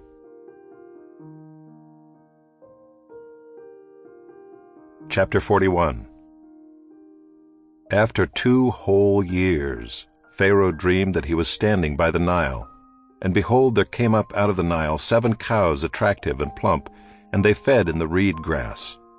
And behold, 7 other cows, ugly and thin, came up out of the Nile after them, and stood by the other cows on the bank of the Nile. And the ugly, thin cows ate up the 7 attractive, plump cows. And Pharaoh awoke. And he fell asleep and dreamed a 2nd time. And behold, 7 ears of grain, plump and good, were growing on one stalk. And behold, after them sprouted 7 ears, thin and blighted by the east wind. And the thin ears swallowed up the 7 plump, full ears. And Pharaoh awoke, and behold, it was a dream. So in the morning his spirit was troubled, and he sent and called for all the magicians of Egypt and all its wise men. Pharaoh told them his dreams, but there was none who could interpret them to Pharaoh. Then the chief cupbearer said to Pharaoh, "I remember my offenses today. When Pharaoh was angry with his servants, and put me and the chief baker in custody in the house of the captain of the guard, we dreamed on the same night, he and I, each having a dream with its own interpretation. A young Hebrew was there with us, a servant of the captain of the guard. When we told him, he interpreted our dreams to us, giving an interpretation to each man according to his dream. And as he interpreted to us, so it came about. I was restored to my office, and the baker was hanged." Then Pharaoh sent and called Joseph, and they quickly brought him out of the pit. And when he had shaved himself and changed his clothes, he came in before Pharaoh. And Pharaoh said to Joseph, "I have had a dream, and there is no one who can interpret it.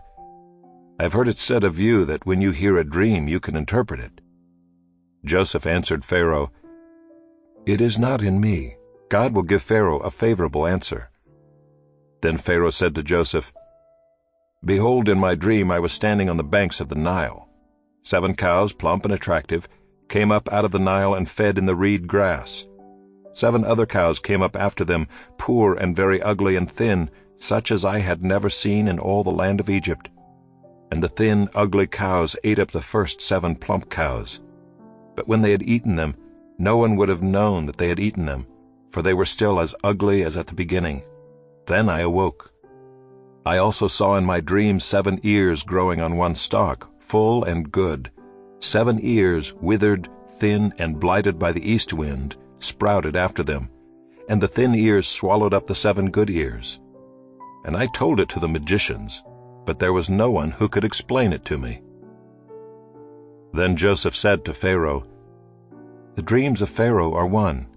God has revealed to Pharaoh what he is about to do. The 7 good cows are 7 years, and the 7 good ears are 7 years. The dreams are one. The 7 lean and ugly cows that came up after them are 7 years, and the 7 empty ears blighted by the east wind are also 7 years of famine. It is as I told Pharaoh. God has shown to Pharaoh what he is about to do. There will come 7 years of great plenty throughout all the land of Egypt, but after them there will arise 7 years of famine, and all the plenty will be forgotten in the land of Egypt. The famine will consume the land, and the plenty will be unknown in the land by reason of the famine that will follow, for it will be very severe. And the doubling of Pharaoh's dream means that the thing is fixed by God, and God will shortly bring it about. Now therefore let Pharaoh select a discerning and wise man, and set him over the land of Egypt. Let Pharaoh proceed to appoint overseers over the land, and take 1/5 of the produce of the land of Egypt during the 7 plentiful years. And let them gather all the food of these good years that are coming, and store up grain under the authority of Pharaoh for food in the cities, and let them keep it. That food shall be a reserve for the land against the 7 years of famine that are to occur in the land of Egypt, so that the land may not perish through the famine." This proposal pleased Pharaoh and all his servants.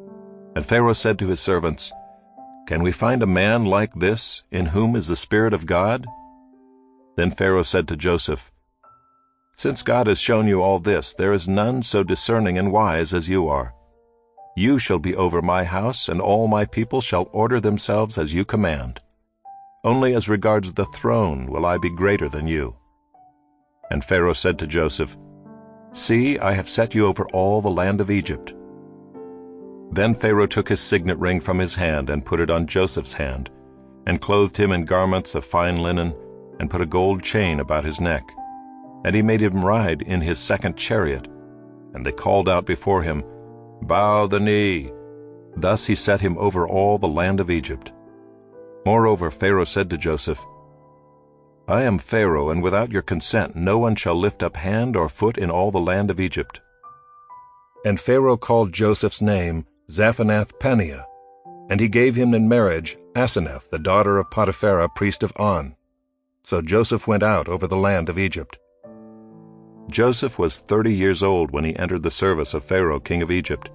And Joseph went out from the presence of Pharaoh, and went through all the land of Egypt. During the 7 plentiful years the earth produced abundantly, and he gathered up all the food of these 7 years which occurred in the land of Egypt, and put the food in the cities. He put in every city the food from the fields around it. And Joseph stored up grain in great abundance, like the sand of the sea, until he ceased to measure it, for it could not be measured. Before the year of famine came, 2 sons were born to Joseph. Asenath, the daughter of Potiphera, priest of On, bore them to him. Joseph called the name of the firstborn Manasseh, for, he said, "God has made me forget all my hardship and all my father's house." The name of the second he called Ephraim, for God has made me fruitful in the land of my affliction. The 7 years of plenty that occurred in the land of Egypt came to an end, and the 7 years of famine began to come, as Joseph had said. There was famine in all lands, but in all the land of Egypt there was bread. When all the land of Egypt was famished, the people cried to Pharaoh for bread. Pharaoh said to all the Egyptians, "Go to Joseph. What he says to you, do." So when the famine had spread over all the land, Joseph opened all the storehouses and sold to the Egyptians, for the famine was severe in the land of Egypt. Moreover, all the earth came to Egypt to Joseph to buy grain, because the famine was severe over all the earth. Chapter 42. When Jacob learned that there was grain for sale in Egypt, he said to his sons, "Why do you look at one another?" And he said, "Behold, I have heard that there is grain for sale in Egypt. Go down and buy grain for us there, that we may live and not die." So 10 of Joseph's brothers went down to buy grain in Egypt. But Jacob did not send Benjamin, Joseph's brother, with his brothers, for he feared that harm might happen to him. Thus the sons of Israel came to buy among the others who came, for the famine was in the land of Canaan. Now Joseph was governor over the land. He was the one who sold to all the people of the land. And Joseph's brothers came and bowed themselves before him with their faces to the ground. Joseph saw his brothers and recognized them, but he treated them like strangers and spoke roughly to them. "Where do you come from?" he said. They said, "From the land of Canaan to buy food." And Joseph recognized his brothers, but they did not recognize him. And Joseph remembered the dreams that he had dreamed of them. And he said to them, "You are spies. You have come to see the nakedness of the land." They said to him, "No, my lord, your servants have come to buy food. We are all sons of one man. We are honest men. Your servants have never been spies." He said to them, "No, it is the nakedness of the land that you have come to see." And they said, "We, your servants, are 12 brothers, the sons of one man in the land of Canaan, and behold, the youngest is this day with our father, and one is no more." But Joseph said to them, "It is as I said to you, you are spies. By this you shall be tested. By the life of Pharaoh you shall not go from this place unless your youngest brother comes here. Send one of you, and let him bring your brother while you remain confined, that your words may be tested, whether there is truth in you. Or else, by the life of Pharaoh, surely you are spies." And he put them all together in custody for 3 days. On the 3rd day Joseph said to them, "Do this and you will live, for I fear God. If you are honest men, let one of your brothers remain confined where you are in custody, and let the rest go and carry grain for the famine of your households. And bring your youngest brother to me. So your words will be verified, and you shall not die." And they did so. Then they said to one another, "In truth, we are guilty concerning our brother, in that we saw the distress of his soul when he begged us and we did not listen. That is why this distress has come upon us." And Reuben answered them, "Did I not tell you not to sin against the boy? But you did not listen. So now there comes a reckoning for his blood." They did not know that Joseph understood them, for there was an interpreter between them. Then he turned away from them and wept. And he returned to them and spoke to them. And he took Simeon from them and bound him before their eyes. And Joseph gave orders to fill their bags with grain, and to replace every man's money in his sack, and to give them provisions for the journey. This was done for them. Then they loaded their donkeys with their grain and departed. And as one of them opened his sack to give his donkey fodder at the lodging place, he saw his money in the mouth of his sack. He said to his brothers, "My money has been put back. Here it is in the mouth of my sack." At this their hearts failed them, and they turned trembling to one another, saying, "What is this that God has done to us?" When they came to Jacob their father in the land of Canaan, they told him all that had happened to them, saying, "The man, the lord of the land, spoke roughly to us and took us to be spies of the land. But we said to him, 'We are honest men. We have never been spies. We are 12 brothers, sons of our father. One is no more, and the youngest is this day with our father in the land of Canaan.' Then the man, the lord of the land, said to us, 'By this I shall know that you are honest men. Leave one of your brothers with me, and take grain for the famine of your households, and go your way. Bring your youngest brother to me. Then I shall know that you are not spies, but honest men, and I will deliver your brother to you, and you shall trade in the land.' As they emptied their sacks, behold, every man's bundle of money was in his sack. And when they and their father saw their bundles of money, they were afraid. And Jacob their father said to them, 'You have bereaved me of my children. Joseph is no more, and Simeon is no more, and now you would take Benjamin.' All this has come against me." Then Reuben said to his father, "Kill my 2 sons if I do not bring him back to you. Put him in my hands, and I will bring him back to you." But he said, "My son shall not go down with you, for his brother is dead, and he is the only one left. If harm should happen to him on the journey that you are to make, you would bring down my gray hairs with sorrow to Sheol." Chapter 43. Now the famine was severe in the land. And when they had eaten the grain that they had brought from Egypt, their father said to them, "Go again, buy us a little food." But Judah said to him, "The man solemnly warned us, saying, 'You shall not see my face unless your brother is with you.' If you will send our brother with us, we will go down and buy you food. But if you will not send him, we will not go down, for the man said to us, 'You shall not see my face unless your brother is with you.'" Israel said, "Why did you treat me so badly as to tell the man that you had another brother?" They replied, "The man questioned us carefully about ourselves and our kindred, saying, 'Is your father still alive? Do you have another brother?' What we told him was in answer to these questions. Could we in any way know that he would say, 'Bring your brother down'?" And Judah said to Israel his father, "Send the boy with me, and we will arise and go, that we may live and not die, both we and you and also our little ones. I will be a pledge of his safety. From my hand you shall require him. If I do not bring him back to you and set him before you, then let me bear the blame forever. If we had not delayed, we would now have returned twice." Then their father Israel said to them, "If it must be so, then do this. Take some of the choice fruits of the land in your bags, and carry a present down to the man, a little balm and a little honey, gum, myrrh, pistachio nuts, and almonds. Take double the money with you. Carry back with you the money that was returned in the mouth of your sacks. Perhaps it was an oversight. Take also your brother, and arise, go again to the man. May God Almighty grant you mercy before the man, and may he send back your other brother and Benjamin.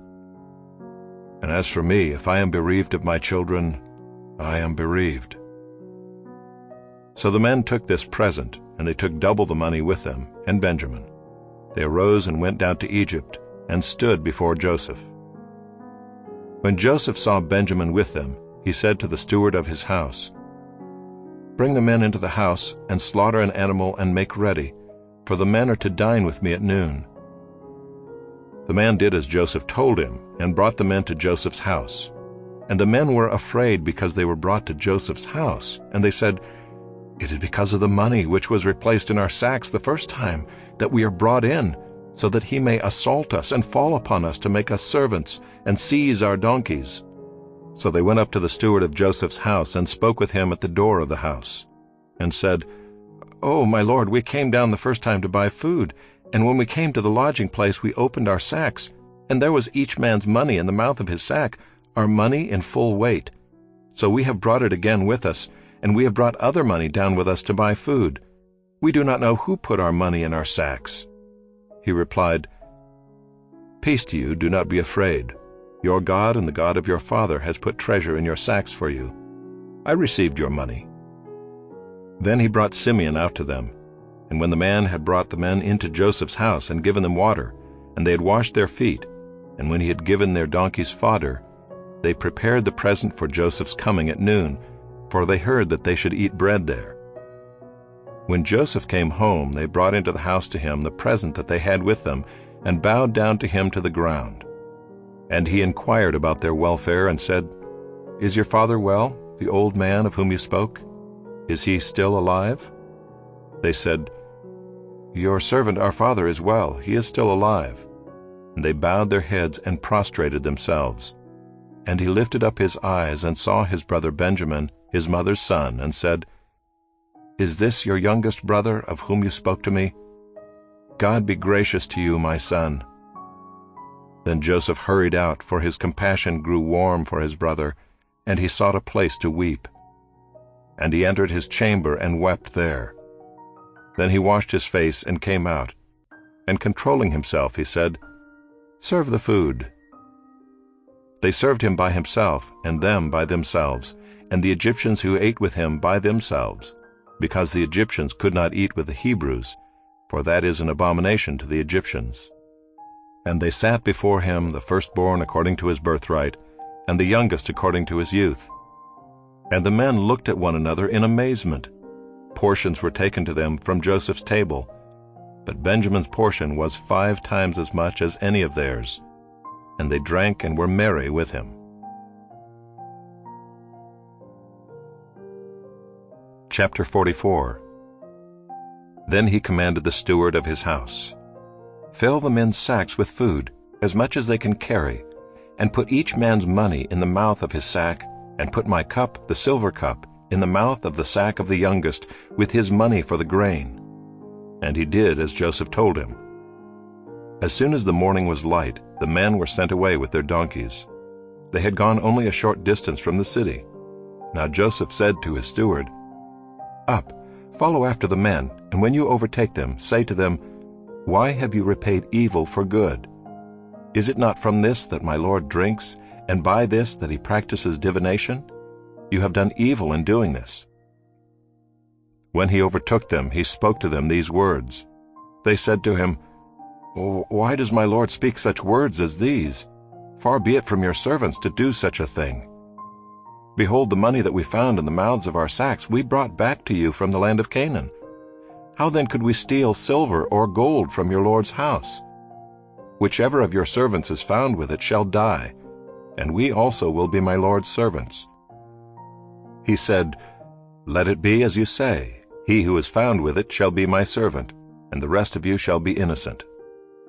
Then each man quickly lowered his sack to the ground, and each man opened his sack. And he searched, beginning with the eldest, and ending with the youngest. And the cup was found in Benjamin's sack. Then they tore their clothes, and every man loaded his donkey, and they returned to the city. When Judah and his brothers came to Joseph's house, he was still there. They fell before him to the ground. Joseph said to them, "What deed is this that you have done? Do you not know that a man like me can indeed practice divination?" And Judah said, "What shall we say to my lord? What shall we speak? Or how can we clear ourselves? God has found out the guilt of your servants. Behold, we are my lord's servants, both we and he also in whose hand the cup has been found." But he said, "Far be it from me that I should do so. Only the man in whose hand the cup was found shall be my servant. But as for you, go up in peace to your father." Then Judah went up to him and said, "Oh, my lord, please let your servant speak a word in my lord's ears, and let not your anger burn against your servant. For you are like Pharaoh himself. My lord asked his servant, saying, 'Have you a father or a brother?' And we said to my lord, 'We have a father, an old man, and a young brother, the child of his old age. His brother is dead, and he alone is left of his mother's children, and his father loves him.' Then you said to your servants, 'Bring him down to me, that I may set my eyes on him.' We said to my lord, 'The boy cannot leave his father, for if he should leave his father would die.' Then you said to your servants, 'Unless your youngest brother comes down with you, you shall not see my face again.' When we went back to your servant my father, we told him the words of my lord.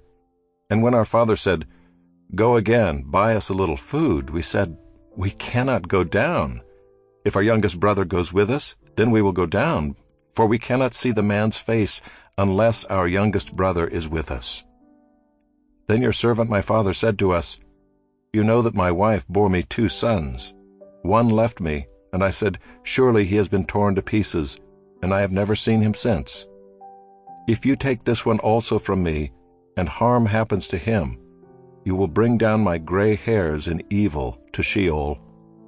Now therefore, as soon as I come to your servant my father, and the boy is not with us, then as his life is bound up in the boy's life, as soon as he sees that the boy is not with us, he will die, and your servants will bring down the gray hairs of your servant our father with sorrow to Sheol. For your servant became a pledge of safety for the boy to my father, saying, If I do not bring him back to you, then I shall bear the blame before my father all my life. Now therefore, please let your servant remain instead of the boy as a servant to my lord, and let the boy go back with his brothers.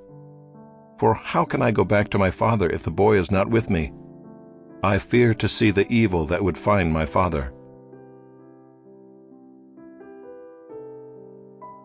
Chapter 45. Then Joseph could not control himself before all those who stood by him. He cried, "Make everyone go out from me." So no one stayed with him when Joseph made himself known to his brothers. And he wept aloud, so that the Egyptians heard it, and the household of Pharaoh heard it. And Joseph said to his brothers, "I am Joseph. Is my father still alive?" But his brothers could not answer him, for they were dismayed at his presence. So Joseph said to his brothers, "Come near to me, please." And they came near. And he said, "I am your brother, Joseph, whom you sold into Egypt. And now do not be distressed or angry with yourselves because you sold me here, for God sent me before you to preserve life. For the famine has been in the land these 2 years, and there are yet 5 years in which there will be neither plowing nor harvest. And God sent me before you to preserve for you a remnant on earth, and to keep alive for you many survivors. So it was not you who sent me here, but God. He has made me a father to Pharaoh, and lord of all his house, and ruler over all the land of Egypt. Hurry and go up to my father, and say to him, 'Thus says your son Joseph, God has made me lord of all Egypt. Come down to me, do not tarry. You shall dwell in the land of Goshen, and you shall be near me, you and your children, and your children's children, and your flocks, your herds, and all that you have. There I will provide for you, for there are yet 5 years of famine to come, so that you and your household and all that you have do not come to poverty. And now your eyes see, and the eyes of my brother Benjamin see, that it is my mouth that speaks to you. You must tell my father of all my honor in Egypt, and of all that you have seen. Hurry and bring my father down here." Then he fell upon his brother Benjamin's neck and wept, and Benjamin wept upon his neck. And he kissed all his brothers and wept upon them. After that his brothers talked with him. When the report was heard in Pharaoh's house, "Joseph's brothers have come," it pleased Pharaoh and his servants. And Pharaoh said to Joseph, "Say to your brothers, do this, load your beasts and go back to the land of Canaan, and take your father and your households and come to me, and I will give you the best of the land of Egypt, and you shall eat the fat of the land. And you, Joseph, are commanded to say, do this, take wagons from the land of Egypt for your little ones and for your wives, and bring your father, and come. Have no concern for your goods, for the best of all the land of Egypt is yours." The sons of Israel did so, and Joseph gave them wagons according to the command of Pharaoh, and gave them provisions for the journey. To each and all of them he gave a change of clothes, but to Benjamin he gave 300 shekels of silver and 5 changes of clothes.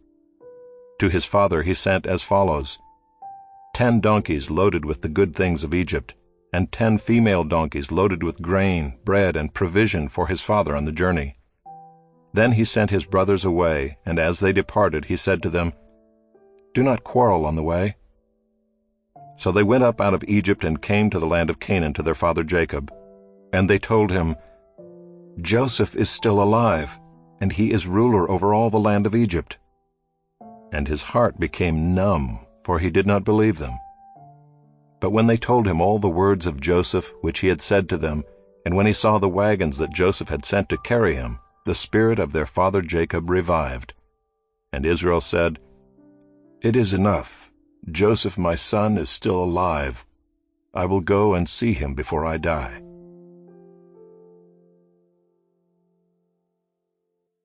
Chapter 46. So Israel took his journey with all that he had, and came to Beersheba, and offered sacrifices to the God of his father Isaac. And God spoke to Israel in visions of the night, and said, "Jacob, Jacob." And he said, "Here I am." Then he said, I am God, the God of your father. Do not be afraid to go down to Egypt, for there I will make you into a great nation. I myself will go down with you to Egypt, and I will also bring you up again, and Joseph's hand shall close your eyes." Then Jacob set out from Beersheba. The sons of Israel carried Jacob their father, their little ones, and their wives in the wagons that Pharaoh had sent to carry him. They also took their livestock and their goods which they had gained in the land of Canaan, and came into Egypt, Jacob and all his offspring with him, his sons and his sons' sons with him, his daughters and his sons' daughters. All his offspring he brought with him into Egypt. Now these are the names of the descendants of Israel who came into Egypt, Jacob and his sons: Reuben, Jacob's firstborn, and the sons of Reuben, Hanok, Palu, Hezron, and Carmi. The sons of Simeon, Jemuel, Jamin, Ohad, Jachin, Zohar, and Shaul, the son of a Canaanite woman. The sons of Levi, Gershon, Kohath, and Merari. The sons of Judah, Onan, Shelah, Perez, and Zerah. But and Onan died in the land of Canaan. And the sons of Perez were Hezron and Hamul. The sons of Issachar, Tola, Puvah, Yob, and Shimron. The sons of Zebulun, Sirad, Elon, and Jaliel. These are the sons of Leah whom she bore to Jacob in Padanaram, together with his daughter Dinah. Altogether his sons and his daughters numbered 33. The sons of Gad, Ziphion, Haggai, Shunai, Esbon, Eri, Arodai, and Aralai. The sons of Asher, Imnah, Ishva, Ishvai, Beriah, with Sirah their sister. And the sons of Beriah, Heber and Malchiel. These are the sons of Zilpah, whom Laban gave to Leah his daughter, and these she bore to Jacob, 16 persons. The sons of Rachel, Jacob's wife, Joseph and Benjamin. And to Joseph in the land of Egypt were born Manasseh and Ephraim, whom Asenath the daughter of Potipharah the priest of On bore to him. And the sons of Benjamin, Bela, Becher, Ashbel, Gera, Naaman, Ehi, Rosh, Mupim, Hupim, and Ard. These are the sons of Rachel, who were born to Jacob, 14 persons in all. The son of Dan, Hushim. The sons of Naphtali, Jaziel, Guni, Jezer, and Shillem. These are the sons of Bilhah, whom Laban gave to Rachel his daughter, and these she bore to Jacob, 7 persons in all. All the persons belonging to Jacob who came into Egypt, who were his own descendants, not including Jacob's sons' wives, were 66 persons in all. And the sons of Joseph, who were born to him in Egypt, were 2. All the persons of the house of Jacob who came into Egypt were 70. He had sent Judah ahead of him to Joseph to show the way before him in Goshen, and they came into the land of Goshen. Then Joseph prepared his chariot and went up to meet Israel his father in Goshen. He presented himself to him and fell on his neck, and wept on his neck a good while. Israel said to Joseph, "Now let me die, since I have seen your face, and know that you are still alive." Joseph said to his brothers and to his father's household, "I will go up and tell Pharaoh, and will say to him, My brothers and my father's household, who are in the land of Canaan, have come to me. And the men are shepherds, for they have been keepers of livestock, and they have brought their flocks and their herds and all that they have. When Pharaoh calls you and says, What is your occupation? You shall say, Your servants have been keepers of livestock from our youth even until now, both we and our fathers, in order that you may dwell in the land of Goshen, for every shepherd is an abomination to the Egyptians."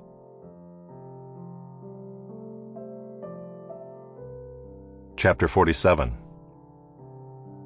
So Joseph went in and told Pharaoh, My father and my brothers, with their flocks and herds and all that they possess, have come from the land of Canaan. They are now in the land of Goshen. And from among his brothers he took 5 men and presented them to Pharaoh.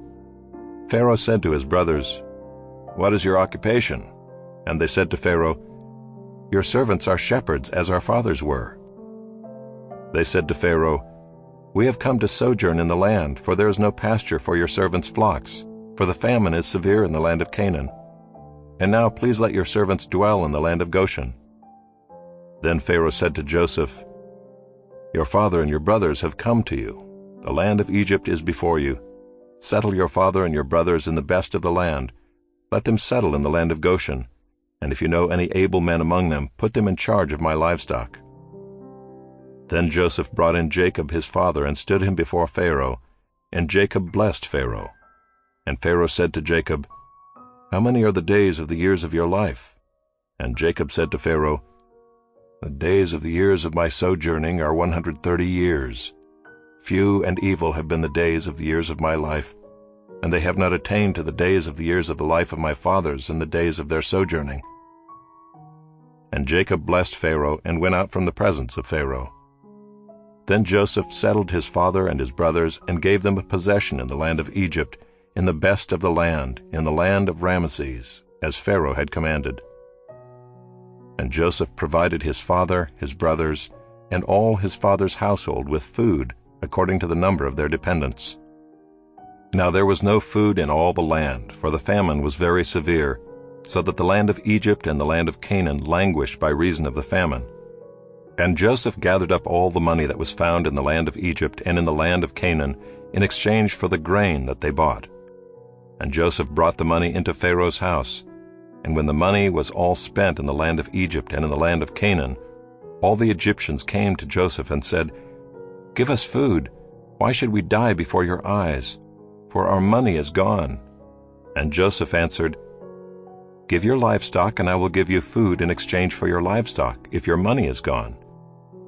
So they brought their livestock to Joseph, and Joseph gave them food in exchange for the horses, the flocks, the herds, and the donkeys. He supplied them with food in exchange for all their livestock that year.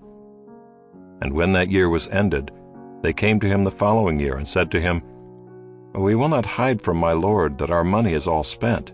The herds of livestock are my lord's. There is nothing left in the sight of my lord but our bodies and our land. Why should we die before your eyes, both we and our land?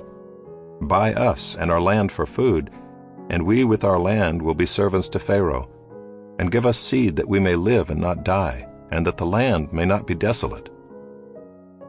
So Joseph bought all the land of Egypt for Pharaoh, for all the Egyptians sold their fields, because the famine was severe on them. The land became Pharaoh's.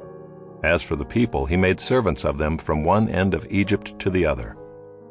Only the land of the priests he did not buy, for the priests had a fixed allowance from Pharaoh and lived on the allowance that Pharaoh gave them. Therefore they did not sell their land. Then Joseph said to the people, "Behold, I have this day bought you and your land for Pharaoh. Now here is seed for you, and you shall sow the land. And at the harvest you shall give 1/5 to Pharaoh, and 4/5 shall be your own, as seed for the field, and as food for yourselves and your households, and as food for your little ones." And they said, "You have saved our lives. May it please my lord, we will be servants to Pharaoh." So Joseph made it a statute concerning the land of Egypt, and it stands to this day, that Pharaoh should have the 5th. The land of the priests alone did not become Pharaoh's. Thus Israel settled in the land of Egypt, in the land of Goshen, and they gained possessions in it, and were fruitful and multiplied greatly. And Jacob lived in the land of Egypt 17 years. So the days of Jacob, the years of his life, were 147 years. And when the time drew near that Israel must die, he called his son Joseph and said to him, "If now I have found favor in your sight, put your hand under my thigh and promise to deal kindly and truly with me. Do not bury me in Egypt, but let me lie with my fathers. Carry me out of Egypt and bury me in their burying place." He answered, "I will do as you have said." And he said, "Swear to me." And he swore to him. Then Israel bowed himself upon the head of his bed.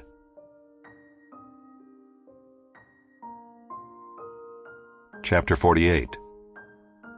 After this Joseph was told, "Behold, your father is ill." So he took with him his 2 sons, Manasseh and Ephraim. And it was told to Jacob, "Your son Joseph has come to you." Then Israel summoned his strength and sat up in bed. And Jacob said to Joseph, God Almighty appeared to me at Luz in the land of Canaan, and blessed me, and said to me, Behold, I will make you fruitful and multiply you, and I will make of you a company of peoples, and will give this land to your offspring after you for an everlasting possession. And now your 2 sons, who were born to you in the land of Egypt before I came to you in Egypt, are mine. Ephraim and Manasseh shall be mine, as Reuben and Simeon are. And the children that you fathered after them shall be yours. They shall be called by the name of their brothers in their inheritance. As for me, when I came from Paddan, to my sorrow Rachel died in the land of Canaan on the way, when there was still some distance to go to Ephrath. And I buried her there on the way to Ephrath, that is, Bethlehem. When Israel saw Joseph's sons, he said, Who are these? Joseph said to his father, They are my sons, whom God has given me here. And he said, Bring them to me, please, that I may bless them. Now the eyes of Israel were dim with age, so that he could not see. So Joseph brought them near him, and he kissed them and embraced them. And Israel said to Joseph, I never expected to see your face, and behold, God has let me see your offspring also. Then Joseph removed them from his knees, and he bowed himself with his face to the earth. And Joseph took them both, Ephraim in his right hand toward Israel's left hand, and Manasseh in his left hand toward Israel's right hand, and brought them near him. And Israel stretched out his right hand and laid it on the head of Ephraim, who was the younger, and his left hand on the head of Manasseh, crossing his hands, for Manasseh was the firstborn. And he blessed Joseph and said, The God before whom my fathers Abraham and Isaac walked, the God who has been my shepherd all my life long to this day, the angel who has redeemed me from all evil, bless the boys, and in them let my name be carried on, and the name of my fathers Abraham and Isaac, and let them grow into a multitude in the midst of the earth. When Joseph saw that his father laid his right hand on the head of Ephraim, it displeased him, and he took his father's hand to move it from Ephraim's head to Manasseh's head. And Joseph said to his father, Not this way, my father, since this one is the firstborn. Put your right hand on his head. But his father refused and said, I know, my son, I know. He also shall become a people, and he also shall be great. Nevertheless, his younger brother shall be greater than he, and his offspring shall become a multitude of nations. So he blessed them that day, saying, By you Israel will pronounce blessing, saying, God make you as Ephraim and as Manasseh. Thus he put Ephraim before Manasseh. Then Israel said to Joseph, Behold, I am about to die, but God will be with you and will bring you again to the land of your fathers. Moreover, I have given to you, rather than to your brothers, one mountain slope that I took from the hand of the Amorites with my sword and with my bow.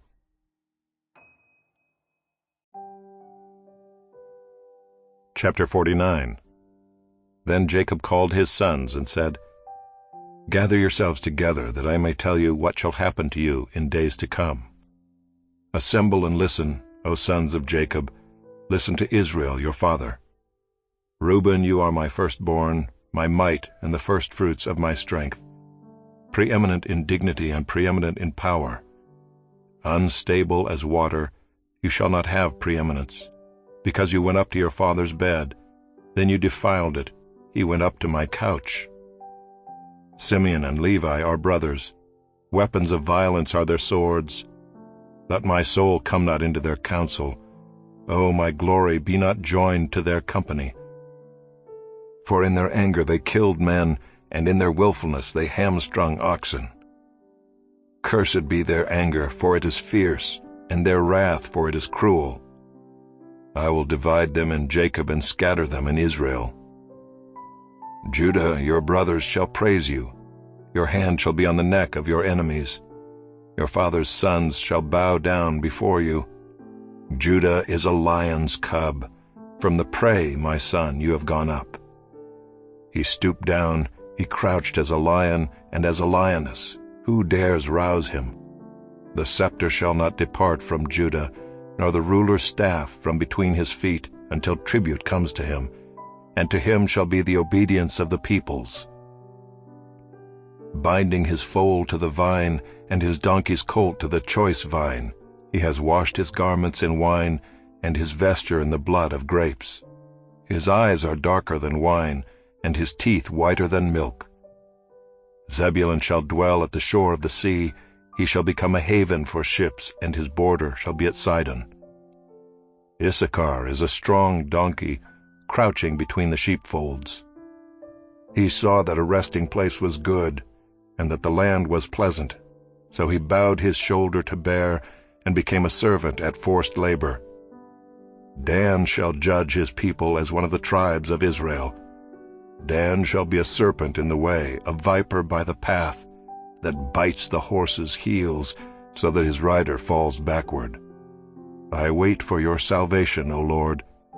Raiders shall raid Gad, but he shall raid at their heels. Asher's food shall be rich, and he shall yield royal delicacies. Naphtali is a doe let loose that bears beautiful fawns. Joseph is a fruitful bough by a spring. His branches run over the wall.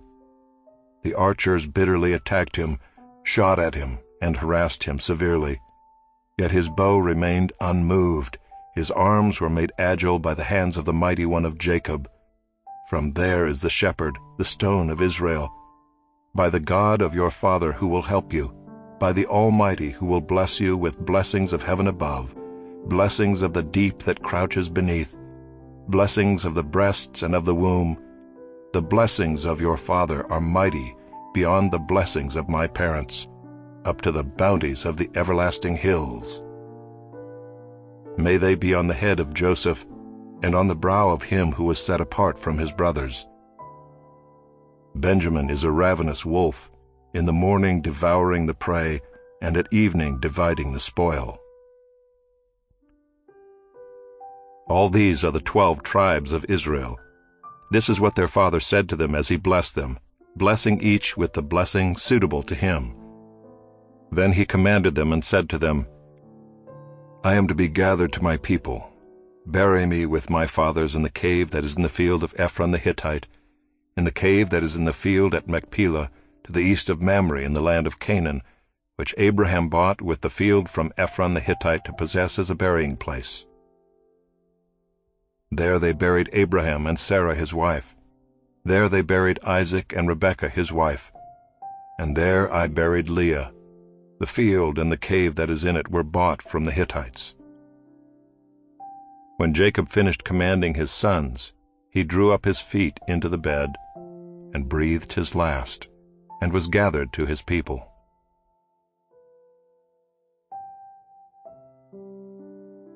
Chapter 50.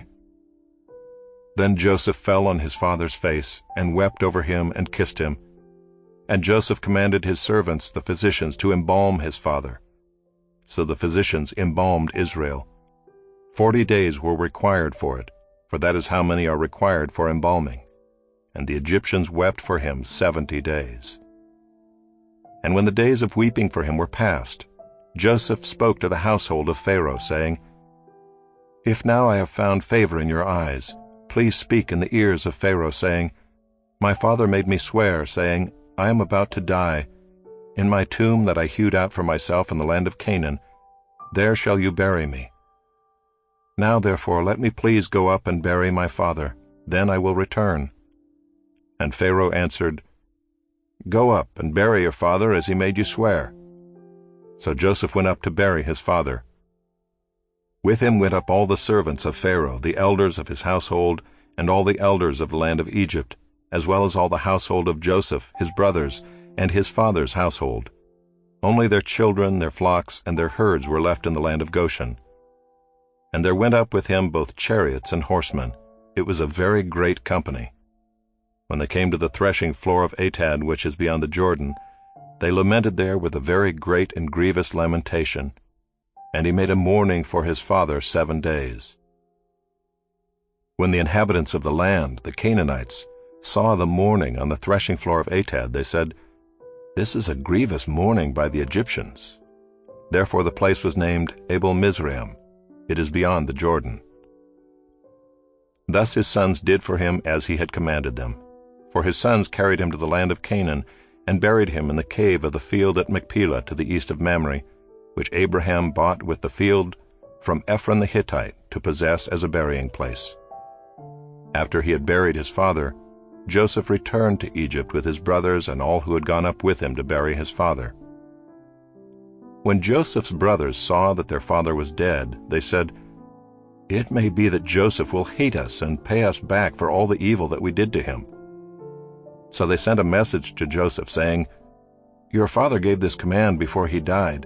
Say to Joseph, 'Please forgive the transgression of your brothers and their sin, because they did evil to you. And now please forgive the transgression of the servants of the God of your father.'" Joseph wept when they spoke to him. His brothers also came and fell down before him and said, "Behold, we are your servants." But Joseph said to them, "Do not fear, for am I in the place of God? As for you, you meant evil against me, but God meant it for good, to bring it about that many people should be kept alive as they are today. So do not fear. I will provide for you and your little ones." Thus he comforted them and spoke kindly to them. So Joseph remained in Egypt, he and his father's house. Joseph lived 110 years. And Joseph saw Ephraim's children of the third generation. The children also of Machir the son of Manasseh were counted as Joseph's own. And Joseph said to his brothers, "I am about to die, but God will visit you and bring you up out of this land, to the land that he swore to Abraham, to Isaac, and to Jacob." Then Joseph made the sons of Israel swear, saying, "God will surely visit you, and you shall carry up my bones from here." So Joseph died, being 110 years old. They embalmed him, and he was put in a coffin in Egypt.